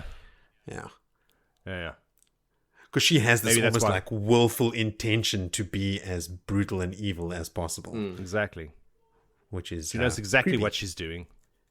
And Moradin does not. Moradin's still breaking rats' backs and setting them on fire. and Yeah. putting, What a fucking crazy guy. Mine was the interaction between Gareth and Swan. Her finally giving him the truth of her oath and also finally sharing the secret that she thinks she is keeping all by herself. We know Moiraine is still alive, but Swan doesn't. So, like, what a weight of responsibility. She's the only person alive in her mind that knows about Gitara's foretelling and the fact that, you know, the Dragon Reborn had to be found. I mean, now, quite obvious, Rand is around making waves, but still, you know, like that was quite a mission and quite a long time to hold that in. So for her to share that with Gareth shows like real vulnerability, and obviously her, like when she says, "I don't know why I'm doing this," it's because you're in love, you idiot. That's why. But there's the little moments in it that's good when Gareth thought he'd figured out what Swan was doing by meeting Egwene, and then Swan confirming it. Like, Swan's like, "How did you know?" And then she realizes he didn't. He took a guess, but she just confirmed it, and he's got a smirk on his face because he knows that she knows that he tricked her. So good. And then that little thing with the light that I said before when she makes the light appear, but it's like uncomfortably close to his face, so he has to like scoot over. I imagine his chair, like hopping over on his chair a little bit so that he can get away from this light in his face. But then still using it, which is cool. Well, when she goes to sleep with the tongue grill, she makes it disappear. Like, even though he's still reading. Like, I'm going to fuck you now. Go back to your... Go back to your candle. I've got two honorable mentions as well. The second of which I'd already mentioned, which is Egwene immediately spinning the Bubble of Evil event of the Melting Cell into an opportunity to show Elida's incompetence. Like, she is just so locked in on that goal. Everything she is saying comes through in that lens. But then the other one is also an Ituralde one, Joe.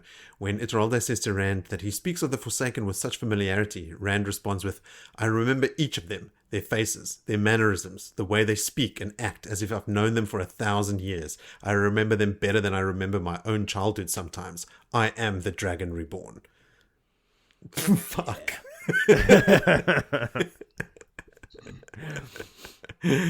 Yes, the dragon knew them well, and Rand is the Dragon Reborn. So yes, Rodel, he does speak with familiarity.